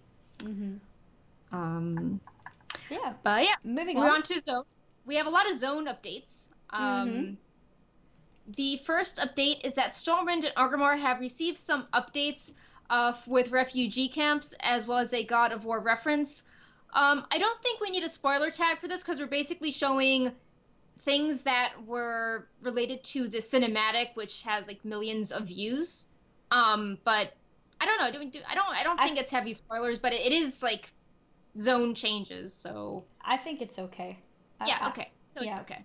Because I don't think there's lots of heavy lore that we're talking about. Right. We're just showing the pictures of the effects, and I think it's really sad. I think seeing these pictures, and it's not just the Alliance side, it's also looking at the Horde side. So I'm currently showing the Stormwind pictures. You see night elves everywhere. They've got little carpets, and they're sleeping there, having little campfires. The Worgen too, which is super sad because they were refugees that went to Darnassus, and now Darnassus is burning, so now there are refugees in Stormwind, and that's just so sad. Yeah, it's like they have to experience it twice. And let me show the Orgrimmar ones as well. There. Because I mean, we have to not forget that the Forsaken are also victims in this, because they also have to leave what they think is their home, and so they become refugees in Orgrimmar. Yeah, and Neo Shadow went on Reddit, noticed a dialogue that had God of War references, where a traveling son and warrior are talking about the upcoming battle. And it's really sad. Like, it's not just a haha, pop culture reference. It's pretty.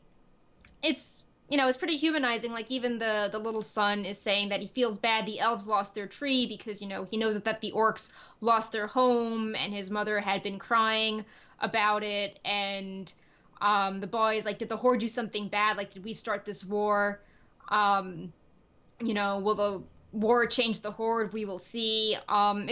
It's pretty deep, and it's pretty sad, and also shows that not all the Horde are bloodthirsty and like, oh yeah, we're going out to kill things. They seem very sad and hesitant about what they're thrown into again.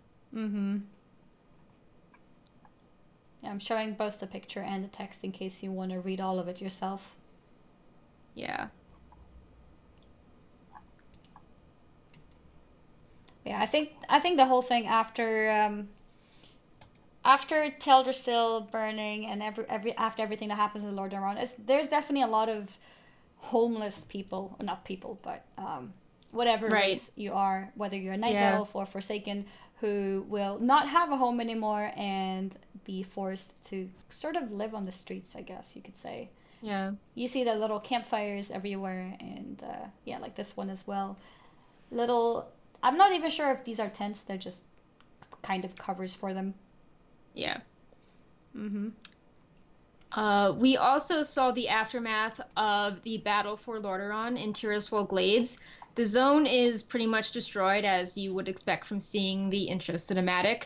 And even the nearby town of Brill is destroyed, and we can see that there are some Alliance fleets, but the zone, it's all kind of taken over by blight. It does not look like you can inhabit it for anything. It's not, the Alliance may have, quote, won the battle, but they did not, take over a zone that they can now really use.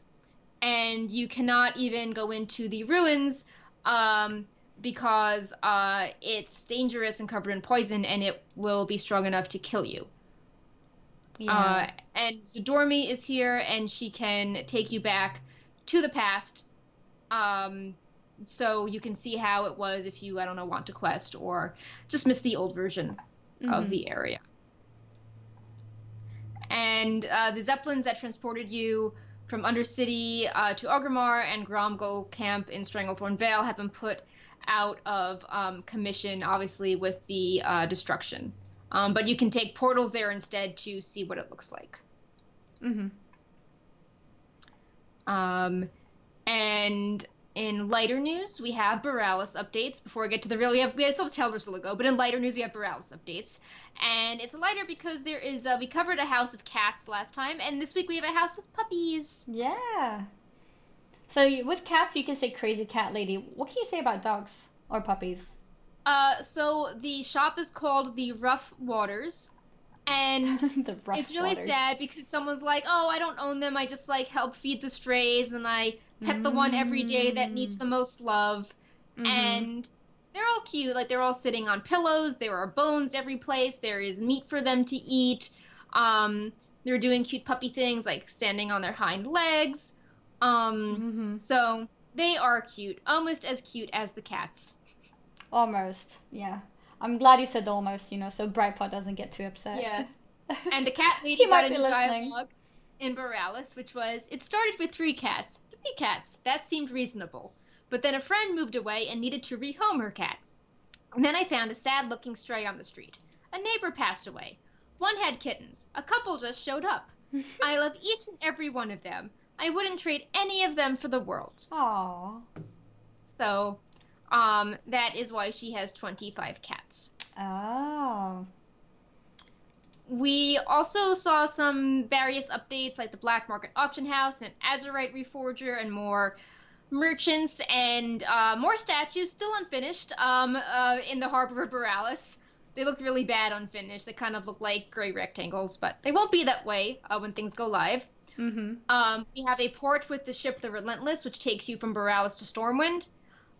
We have the Duelers Guild in Hook's Point, which we'll explain after the zone stuff. And yeah, I think that's about it for Borealis. The puppies and the boat were the most interesting parts, I think. Yeah, I think so too. I think, I agree. I think that was the most interesting things to note from that zone. I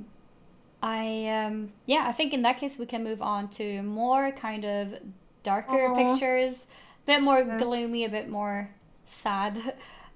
We have some screenshots from Darkshore, and from Darkshore you can see the tree, and it's burning, and it does not look very, very nice. And it's not even just that the tree is burning. If you zoom in on some of the pictures, there are little flakes of burning ash falling all over the zone, and the water is tinged with red. What you're seeing that's red, it's not the land, it's the water. And everything has this red tint. And I included some pictures with the destruction of Aberdeen behind it, as well as that tornado in the center, just to show how much Darkshore has gone through. Like, it was really hit hard by the cataclysm, and it was already wrecked and kind of destroyed, and now it's just super sad just seeing. It was such a pretty zone in Classic WoW, and it's just really sad seeing what it looks like now. It really is. These pictures are really powerful. Yeah. And that's the entire zone, and you can see the Cataclysm version, which is still kind of sad because everything is still messed up, but not as bad, by talking to Zadormi in the southern part of the zone. I really like that mechanic. I think it allows Blizzard to, make changes to a zone that make sense in the story, but at the same time not ruin it for people who want to go back. Exactly. So we have some other interesting visual updates.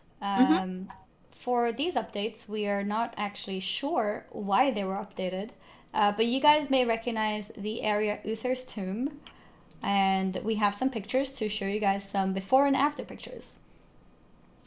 Right. So this is before, and in a couple seconds you'll see after. So it's gotten a pretty huge visual update. Lots of silver hand banners, more flowers. The tomb itself is a bit more grandiose. It has a lot of stained glass and more offerings inside and runes on the floor. Yeah, the visual update is crazy. Yeah. It's actually, it's a huge update. Yeah. It's pretty awesome. And then behind it, there are more little hammer monuments. And inside, before it looked kind of like a stone tomb, but the inside is really different as well. It reminds me of the Paladin Glass Hall. Yeah, and then that makes you wonder, why was it updated now and not before that? Right. Because that could have been interesting too, having an update for the Paladins. Right, because we saw them in the two campaigns went to Uther's tomb. I think it was Paladin as well as Death Knight. So it could be justified to be updated for that, but Blizzard didn't update it in Legion. Yeah, maybe it wasn't 100% complete or something. Right. So some of the speculation is that since we have a war front in Arathi Highlands and also the battle for Lordaeron, maybe the Alliance are pushing further north and this will play a role in the story, but you would also expect then the whole zone to be updated, and it's not. And another reason, which we'll probably touch upon when we discuss Before the Storm, as well, is that, we meet other members of Bolvar's family in battle for Azeroth, which could then mean that maybe Bolvar is doing something, and oh look, it's the Lich King, and Uther was murdered by Arthas, and then Uther's spirit in Wrath tells the players how you can defeat the Lich King, but also that there must always be a Lich King. So maybe that story will be revisited now that there's hints that Bolvar could be revisited. We'll have to see. Yeah. There's also I forgot to put this in, but he got an updated model, so he's wearing like Alliance Paladin classic armor now. So he's getting his armor upgraded. His shoulders are very big now. Yeah, that's interesting. Something is happening with him. Yeah, I think definitely something will happen. And because it's, like the visual update is not a small update. It's actually a lot nicer. And it's not just like updating the texture. It's updating the model to some extent. Like some parts of it looks completely different. So right. I think there will be a reason for this. Yep. We'll probably see it. Our final topic before we discuss lore spoilers is the Duelers Guild, which I believe is the secret unannounced PvP feature teased a few weeks ago. This is a system that lets you queue up for 1v1 duels if you have your war mode talents enabled. And there are a bunch of achievements you can get, as well as a tabard and contenders title for winning lots of duels in different ways. And you can queue up for this in the Zuldazar Arena or at Hook's Point in Borealis. So there we go. We've got 1v1 PvP being rewarded with incentives and achievements. That's pretty cool. So is it basically going to be like, in a way, an arena, but it's 1v1? Yeah. And you can spectate it, I think, as well. Mm-hmm. That's pretty cool. And we're not sure about the rewards yet, but it is speculated that this tabard will be one of the rewards, possibly. Yeah, I think for 50 wins. Aegis2566, I'll just take this question now. He was asking, do you think Blizzard will do something so people won't get the 50 duels tabard by simply win trading? They probably will want to avoid that. Maybe the queue won't set you up with the same person. Also, I mean, I think it's like a very long queue, so I don't think you have the option to. It's very low. You would get the same person 50 times in a row. But I'm sure they wouldn't want that. Especially at the beginning when a lot of people queue up, the chance to meet the same person is probably pretty low. Yeah. All right, so I think we can go into the lore spoilers now, and that will basically be the end of the beta news before we move into the giveaways going on, as well as some live news that we want to discuss quickly at the end. But we've got one pretty huge lore thing and then some broadcast text. Spoiler tag is up. Yep. So, yeah. Whoops. This is not what I meant to show. Not yet. But yeah, let's listen to Perk walking us through the first piece of information, which is apparently a bunch of pages from Before the Storm that has been revealed quite unexpectedly, because there's a lot more pages than we were expecting before. And so we have, so we can cover it here and tell you guys the main points, the main sort of story plots that is interesting to what we have talked about before. Sure. So we learned and Before the Storm in the story preview, as well as what was shared at BlizzCon, that Sylvanas is thinking about taking over Stormwind before she even sees the Azerite. And Anduin, once he learns about the Azerite, is convinced that we need to have peace, so no one uses Azerite for evil. Based on the pages we have pieced together, it seems that Anduin is trying to have some sort of truce or working partnership with the Forsaken and the Desolate Council. And along the way, various things happen, but the main climactic scene in Arathi Highlands is that Sylvanas and Anduin agree to set up a meeting between the humans and the Forsaken relatives, and it goes a lot better than people expect. But then it goes horribly wrong because Calia Menethil, who is the sister of Arthas, attends in secret, and when she is spotted without her disguise, Sylvanas is really upset and assumes that she is there as some ulterior motive of the Alliance to steal the Forsaken away from Sylvanas. And keep in mind that Calia Menethil is the, could be the heir to Lordaeron. So Sylvanas is enraged to see her, thinks that this is an insult that the Alliance set up secretly, and starts attacking the Forsaken. And then that escalates things because then Calia is saying, oh my god, your queen is attacking you. Follow me, I'll take you to safety. So then Sylvanas thinks, oh wow, look, there she is. She's turning the Forsaken against me. She's making them lead her. So she starts an all-out war attacking the Forsaken, even those running back to her for safety to show that she will not, tolerate treachery in the Horde. And she also kills Calia because although Sylvanas has a deal not to attack the Alliance people attending, Calia isn't really part of the Alliance. So, Sylvanas is following the rules. She's not attacking Anduin again. She is attacking the Forsaken as well as Calia that just showed up without anyone's knowledge. So it's really crazy, witnessing that she's attacking her own people.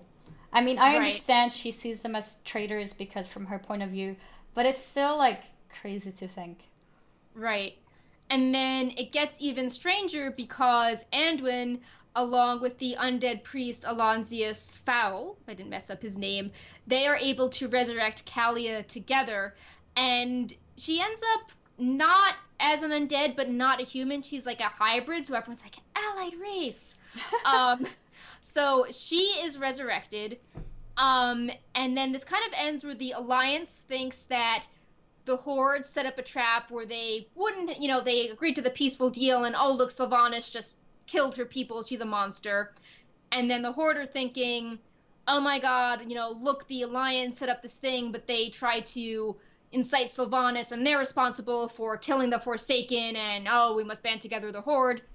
And it seems to be a big misunderstanding, but the really interesting part is in the epilogue, Anduin and Gen are talking, and Gen has always been known kind of as a warmonger and, always seems to hate all the Forsaken.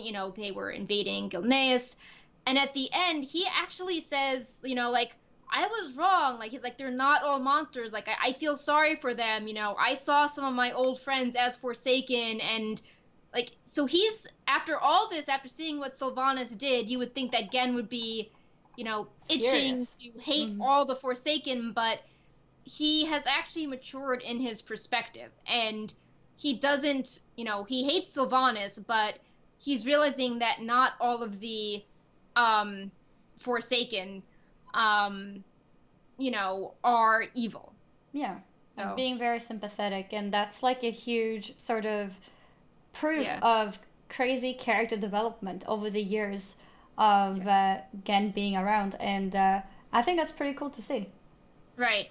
And then, Anduin, meanwhile, is thinking that, Sylvanas played this in a way that makes her look really sympathetic, to the Horde, that she really damaged things with the Alliance and that it was her fault, but she did it in a way that you can't be upset with her. Sylvanas did not attack Anduin.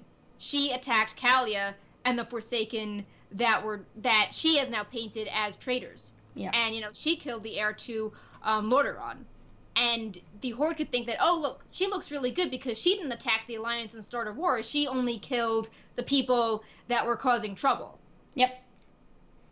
So, very interesting situation we have here, which could explain that if Sylvanas is so enraged to see Calia and views her as a threat, what is she going to think when she meets Bolvar, Bolvar's daughter in Battle for Azeroth? God, that's so true. She's not going to be happy to see that she's alive and well either. Nope. That's a very good point. So that's why I think there could be more with Uther, because you know, her reactions to the whole Lich King story kind of drove this plot forward in Before the Storm. And, you know, Uther was related to the first Lich King as well as Arthas, and, you know, she has such a horrible reaction to Arthas's family, so I think that's all going to be related. I think that would make sense for all the updates, so things will happen over there. Yep. So, yeah, but also a reminder, this is only a section of the book. You should go buy the full book. It will be available in a few weeks to read fully. I don't know why Amazon put up so many pages, but they did, and the cat was kind of out of the bag by the time I decided to make a post. Like, it was all over Reddit. So, Yeah. you know, but yeah, I mean, if you've liked what you read, you know, definitely just go out, buy the book, support Blizzard, support the author, Christy Golden.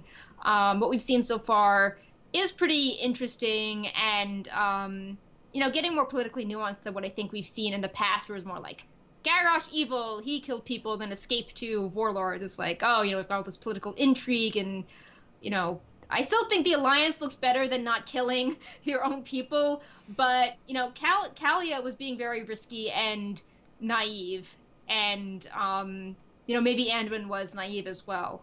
Did Anduin know that Kalia was going to be there? No. No. He didn't know that. So I think in some of the pages you were showing, he was like, why did you do this? And she's like, oh, I feel so horrible what my brother did. Like, I wanted to make amends and help them, and, you know, that didn't work out. So, but yeah, I mean, it's still, I think, you know, Sylvanas, I think still looks pretty bad, you know, by murdering her own people. And there's still the question of, you know, would she have found an excuse to murder these people anyway if they were the branch of the Forsaken that were against her? You know, like, some of them are like, hey, I don't want to be resurrected. I just want to have my life and have it be normal and pass away and stop trying to bring back the Valkyrie and everything. So maybe it was convenient for her to get all those, get all of those Forsaken out of the way so she wouldn't have to deal with any political opposition. Yeah. So I think we have a bit more, yeah? Yeah, we have a bit more in the broadcast text. Another interesting kind of shocking story development. We learned about the Mag'har orcs last week, and a lot of, you know, revelations, like the Lightbound were fighting the orcs, and they hated each other, and Yrel was maybe evil, and we learned some more, sort of what happens at the end of the scenario. So we've data mined a stage called the Narrow Escape from Draenor with Eitrigg and the Mag'har. And we have got confirmation that Yrel is now the High Exarch. Her title is Voice of the Naru. And there is some confrontation where, after we deal with the initial skirmishes, Lantresser of the Blade tells Hellscream that, you know, oh, these, you know, the Draenei are coming to us. And what's really interesting is that Yrel and Grommash face off. Yrel's like, Grommash, Hellscream, it has been a long time. He's like, High Exarch, a rare honor. She says, I have come to offer you one last chance to embrace the light. And they both accuse the opposite of choking the light from the world, which is what happened to the original Draenor. It turned corrupted. But Grommash believes that it's the light that has doomed the world, which is an interesting reversal of how the Fel corrupted original Draenor, and now the light is corrupting, and then has the parallel, you know, to Zera and the light in excess being evil. It seems like Grommash then makes some sort of sacrifice. It pains me to lose an old friend, Grommash, but we will settle this your way. And Grommash, before this fight, whispers to Gayara, who is the daughter of Durotan in this version, to get everyone out of there without any questions. And it seems like he maybe even sacrifices himself to Yrel to create a commotion, allowing the Mag'har to escape to our main universe. So there's so much interesting stuff to unpack there, because from the Draenei perspective, this is almost like it's almost a happy ending for them, because, you know, Grommash is dead. He tried to attack them and attack Azeroth at the start of Warlords of Draenor with the Iron Horde.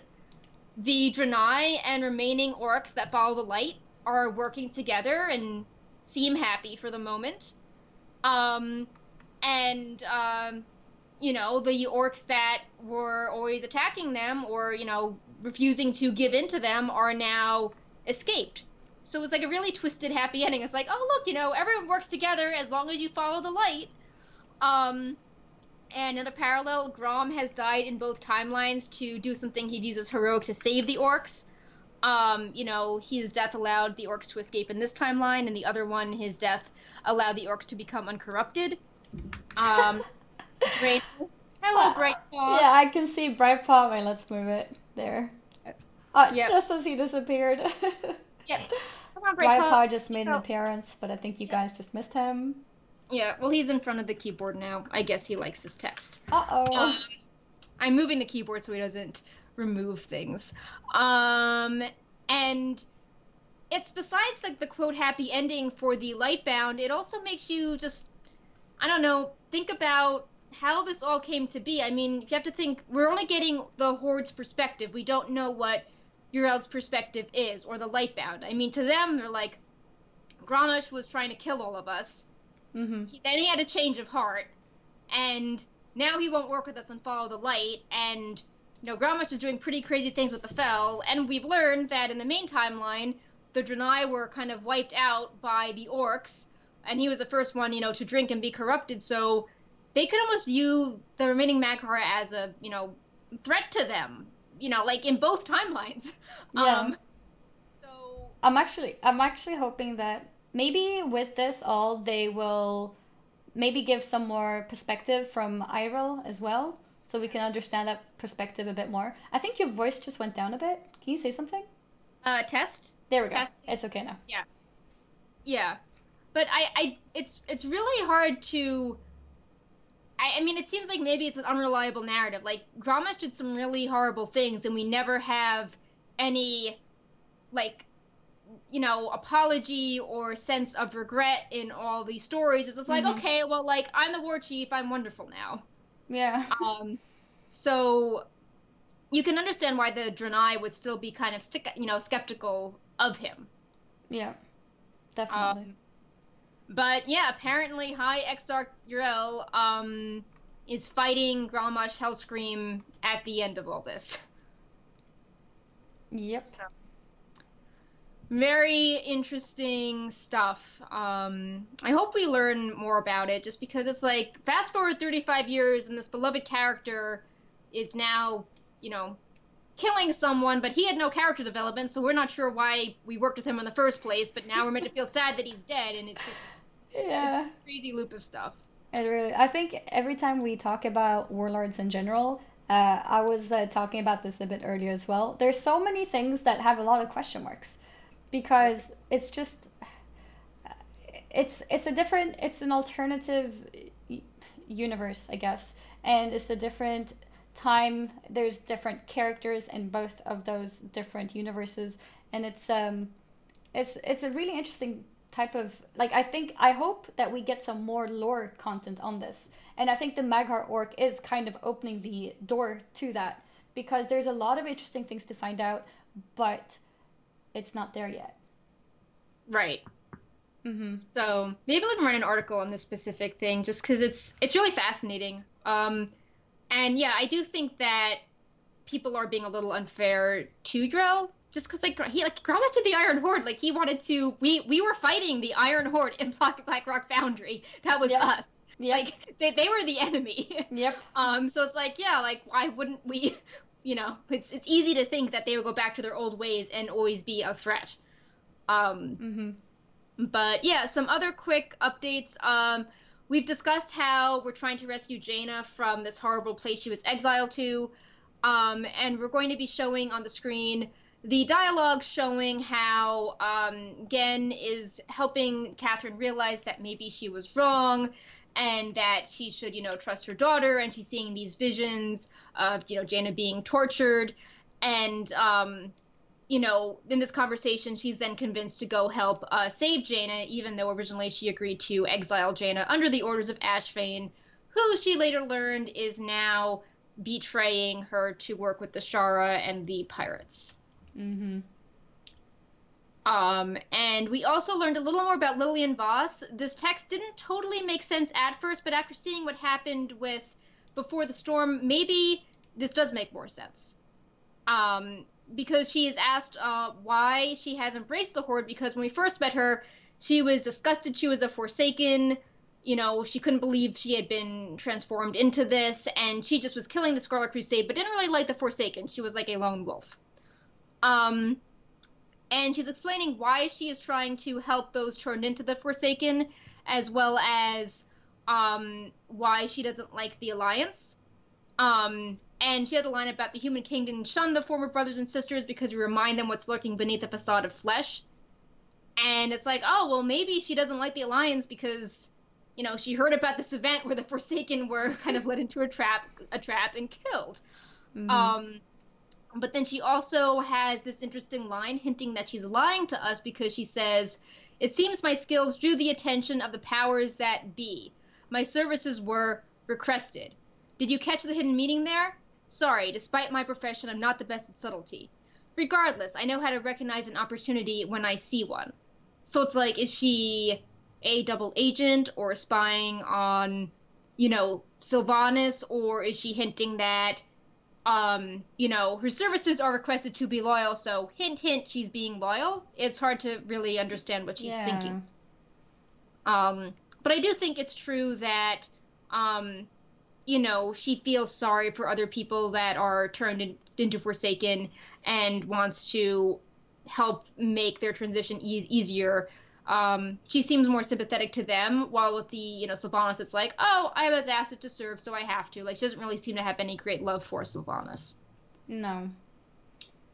I think probably because she doesn't really have, I guess at this point at least, she can't do much about it. It's kind of like, well, you know, she is above me, so yeah, that's all. Now, she is a rogue, and the Uncrowned Order is about, like, unseating power at high levels. That's the whole point of the Rogue Order Hall, so she could be trying to plot something, but we don't know yet. That'd be interesting to see. And, I mean, it does also make sense why she would hate the Alliance, because, you know, she was a member of the Scarlet Crusade, and she was always, you know, killing things, and they were very zealotry, so if her life in reflection was all about, you know, she was part of this extremist movement, it makes sense why maybe she also has an unfavorable view of the Alliance now. Because the Scarlet Crusade is not truly the Alliance, but that's all she knew growing up, was this, like, very, like, culty, hateful movement. Yeah, that's a good point. Yeah. So I think we're done with the spoilers. We're going to discuss the beta key giveaway quick on Wowhead. As a reminder, we are giving away a beta key in Twitch chat. Type !raffle and then a reason why, I think there's Brightpaw, why you're excited about Battle for Azeroth, and we'll pick the winner at the end. But on Wowhead specifically, we are giving away 300 keys.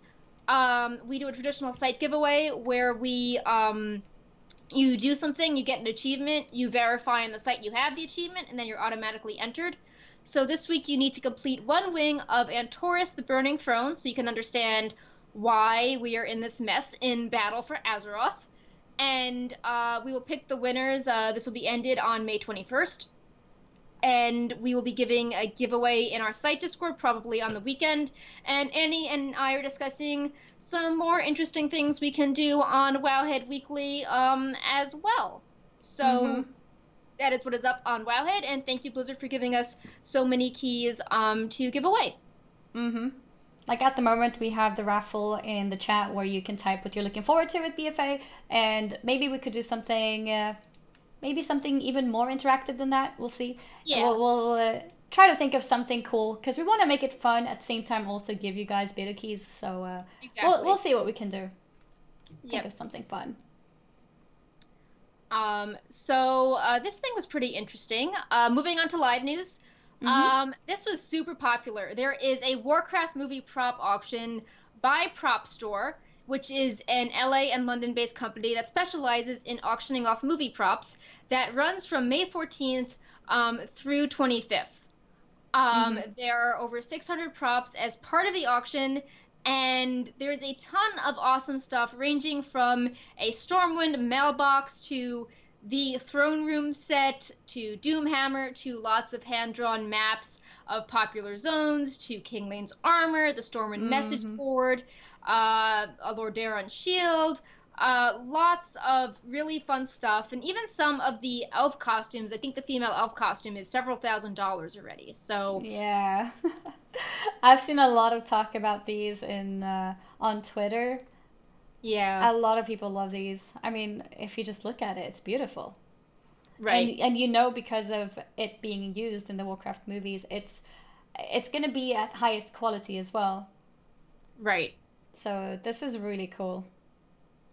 Yeah. One point that some people may have pointed out with all the props being sold is like, no, does that mean that there's not going to be a sequel to the movie? Like, you should keep them. We want another movie. Right. What do you think? Do you think there ever will be a sequel?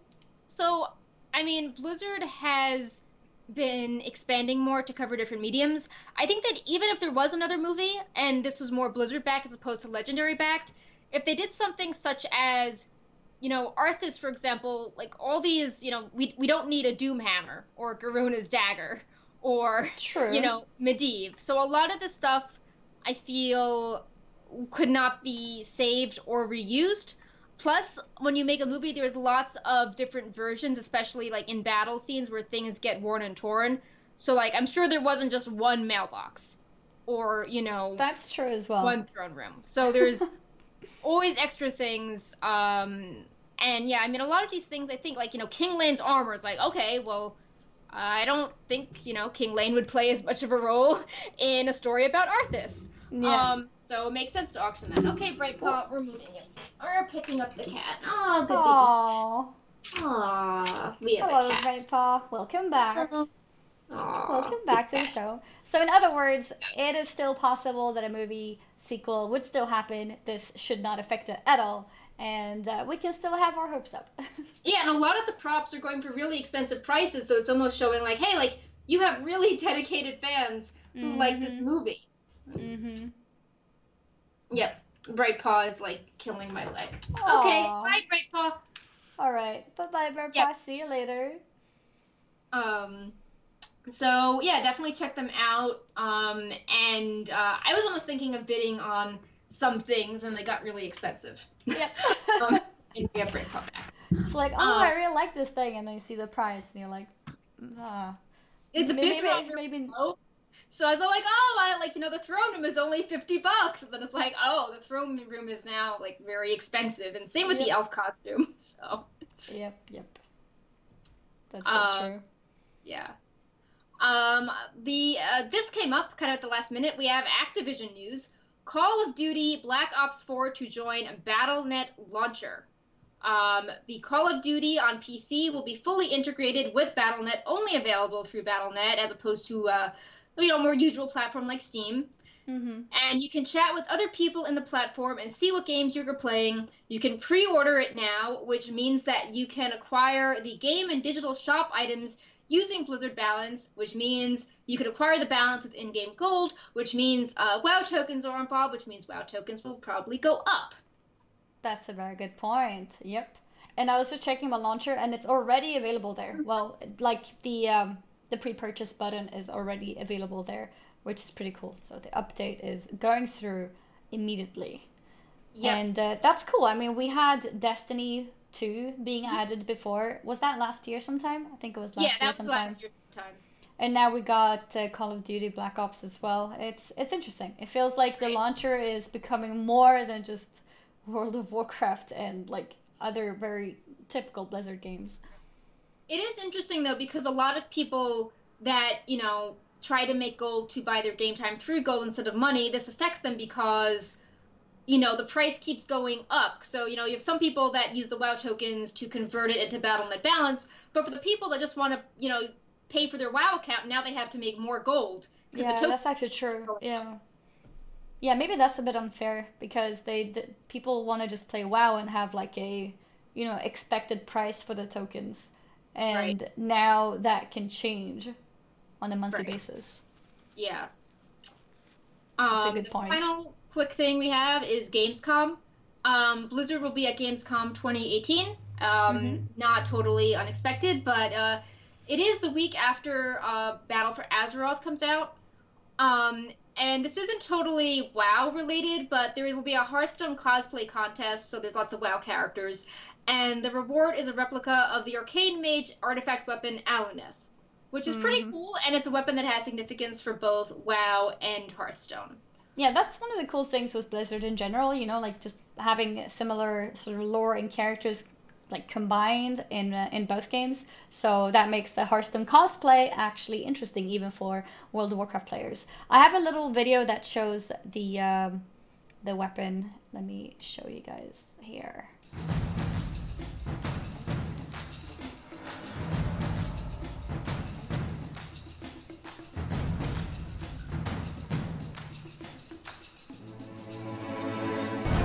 It looks really cool. Yeah. Watching it again, I'm like, oh wow, it's even better than I saw last time. It looks really cool. Hearthstone cosplay contest. Well, whoever gets that is, I was gonna say lucky, but not really, because that means they put work into their cosplay and stuff, so it's well deserved. It's a very nice prize. So, yeah, we don't really know what they'll announce with WoW at Gamescom. Of course, they have lots of other games now that they could talk about. The past 3 years they have done something big, including the Legion expansion, patch 7.1, and the 7.3 cinematic. This could be a quieter year, or maybe they would do like a, I don't know, EU Battle for Azeroth launch party, or they could maybe give us like a little cinematic teaser of 8.1, but they did say that they thought they introduced 8.1, 7.1 too soon. So, I don't know, maybe it'll be like a more of a low-key year, or more of just an expansion celebration, similar to what they did for Warlords at BlizzCon a few years ago. How like, it wasn't really anything new. It just was like, oh, like, free party for the fans and stuff like that. But yeah, that's about it for live news. I'll just go over some site updates and community stuff quickly, and then you'll have a cool announcement. So for the site updates, we have gone through every class now for Battle for Azeroth opinions. So our Monday State of the Game covered community opinions on the MDI, and we got people from many of the top teams to weigh in on things like remakes and maps and Blackrock Hold, and how the time trials could be improved. So that's a fun read if you want to know what the people participating thought of. We have finished our last returning player guide if you quit during Warlords of Draenor, so we have one tailored to every expansion now. And we have a new series of returning player guides in the works. We don't have any beta updates all the time. We're going to share more of them, so that's cool. We launched a new round of PvP guides a few months ago. We launched detailed spec guides written by Method Organization and friends. And now we have more general PvP guides like popular 3v3 arena or utility in PvP, and how to keybind just for PvP.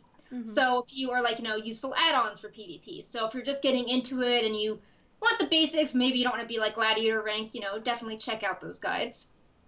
And Wowhead has partnered with Radar.io and Warcraft Logs to donate prizes for a world first Mythic Keystone plus 30 bounty. We got some 29s in the last easy push, and this time we are giving away, you know, premium for all the sites and a shop mount to the first team that hits plus 30. Oh, that's cool. Yeah, and stay tuned for even more new and returning player guides soon, as well as some Battle for Azeroth guides, and we might even have a cool guide feature to share, maybe even as soon as next week, but that's still being worked on. Yeah. Well, thank you for the Wowhead updates perk. Going on, we have a little, not sure if I should call it announcement or update or something, but some of you guys may know that I was on Allcraft a couple weeks ago. Actually, it might be a little bit more than a couple of weeks ago, but it was recently added on YouTube, so now the show is available for you guys to watch on YouTube in case you missed it, or in case you want to watch it again, or anything. Allcraft, if you don't know what that is, it's a podcast with Hodded, Asmongold, and Rich Campbell, and the main topic there is World of Warcraft, and it's a bit more of a sort of talk show about Warcraft rather than news-based, and it was really fun. I had lots of fun being there, and now the video is available on YouTube, so just wanted to let you guys know. Yeah. Yeah, so it's cool. I think, I've been trying to be on more shows, and I think it's cool when, we can, just talk, be part of the community, do other shows as well. I love WoW shows. Like, we need more World of Warcraft podcasts. Just like, everybody, just start your podcast. Let's do it. Because the more we have, the more fun it is. Like, then we have more shows to look forward to. So it's I feel like I lost my train of thought because Brightpaw is both holding onto my arm, but also half off the desk. So I'm like, please don't fall off the desk while holding onto my arm with your right. Yeah. Up there. Yeah. That's okay. Anyway, I think it's really cool you went on the show, and I think it was really fun. The talk show format is cool. It's not just like, it's like the news again. It's a unique angle, so you can hear Annie talk about her opinions on a variety of topics in a nice, chill environment. The boys are really fun, so it was nice to talk to them. So it was awesome. We have, if you guys remember from last week, we actually got new art done for Wowhead, and I wanted to show you guys the art again in case you, wanted to see it again, because I want to see it again. I'm sure you guys want to as well. We got the little chibi of both Perk and me, and Brightpaw is making an appearance and in Perk's lap, as you can see. And to the right, the little derpy image there is the new emote, which is available in the chat. So the emote is Wowhead Annie, and it's available for all the subscribers. And if you didn't know, Wowhead Perk was already an emote in the past. It used to be called Wowhead Yay. We changed it to Wowhead Perk to make it more clear to to make it more clear that it is actually Perk. This is me. Like, by typing Perk. Yep. So, so now we have Wowhead Perk, and we have Wowhead Annie as well. Yep. We had a few questions. I think some of them we answered.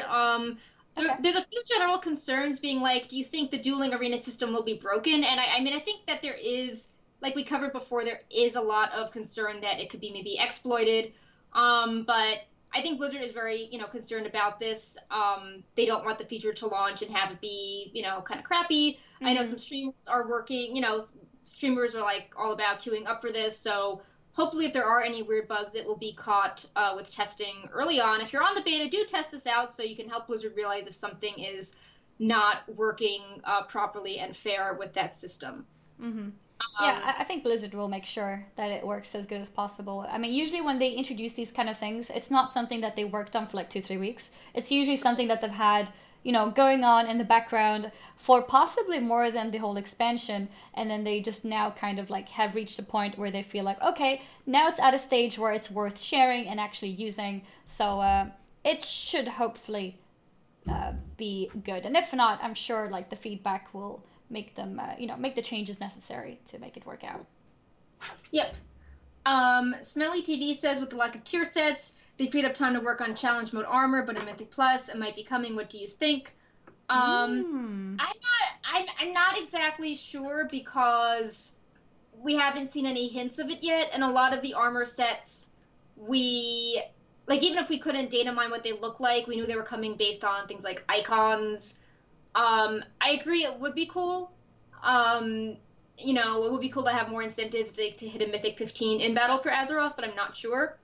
But I would be in favor of it, especially if people are like, my raid sets are underwhelming, I want more options. So it would be cool to have a set from Dungeons. I just remembered a tweet that I read. I believe it was Fragrance who wrote it. Someone who highlighted the part in one of the news articles that Mythic Plus is having some kind of reward per season. I think it was. I might be saying the wrong thing. Wait, let me bring it forward so that I'm not saying something which is completely wrong. But it was something that was kind of hinting or possibly, just hinting towards. Yeah, here I see something here. I'm not sure if this is it's a new string apparently that says Mythic Plus season best, Mythic Plus weekly best. And if they're tracking that in the game, maybe there is a reason to add in rewards for it as well. Yeah, that could be. It could also help with, I know there was some controversy of what the leaderboards would be in like Radar.io wiped their leaderboards with like 7.732 or 735 seasons starting. So maybe Blizzard is trying to standardize that for people that do things like ranking websites or, you know, the API having official seasons as well. Yeah, I think that would be much better than having like a third-party website. Having it in the game gives more incentives, especially if there's a reward for it as well. Right. But it would be cool to have like end of the season rewards or trophies in some form. Like a lot of the people left feedback that, you know, for the MDI, it required a lot of practice and the monetary rewards were not that great and you almost had to like practice offline and not stream. And, you know, if you did it for fun, that's great. But, you know, there should be more rewards and stuff like that. Don't eat my arm. I remember Nagura saying something like she was going to compete, right? But then she was offered to cast and it's like, okay, what do I choose? Like work so hard, put so many hours into practicing this. And then possibly, you know, get disqualified after one game, or just like, you know, cast the entire thing. Yeah. So it was kind of like it was a really easy choice for her. And I think, you know, making the competition more interesting might give people more reason to want to be in it as well. Brightpaw, stop eating my arm. Brightpaw has a lot of opinions on Mythic Plus. He wants feral druids to be important in Mythic Plus. Ah, all right, Brightpaw. We'll take that to the devs. Calm down, Brightpaw. We'll make it happen for you.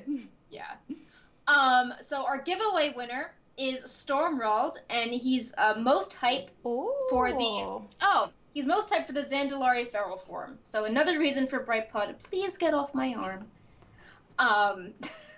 So congrats on the BFA beta key, and hopefully we can do even more exciting interactive things to enter for future Wowhead Weeklies during the show. Congratulations, Stormrald. He's actually someone from my community, so that makes me extra happy. Yeah, it's awesome. But yeah, like Perk said, I think a giveaway like we did today with you guys telling us what you're looking forward to the most makes the giveaways a little bit more interesting. So hopefully we can continue in that fashion in the future as well. Yeah, congratulations on your beta key. Yep. And the tail is wiggling. Yep. There's the cat. Yep. He's Big won cat. twice now. Wow. Wow. Lucky boy. So if I sound different, it's because he turned my microphone around. There, you sound back to normal now, so it's good. Yeah. Yep. That was Brightpaw. Yep. Brightpaw making his appearance. Yep. Well, I think that actually covered everything that we wanted to cover tonight.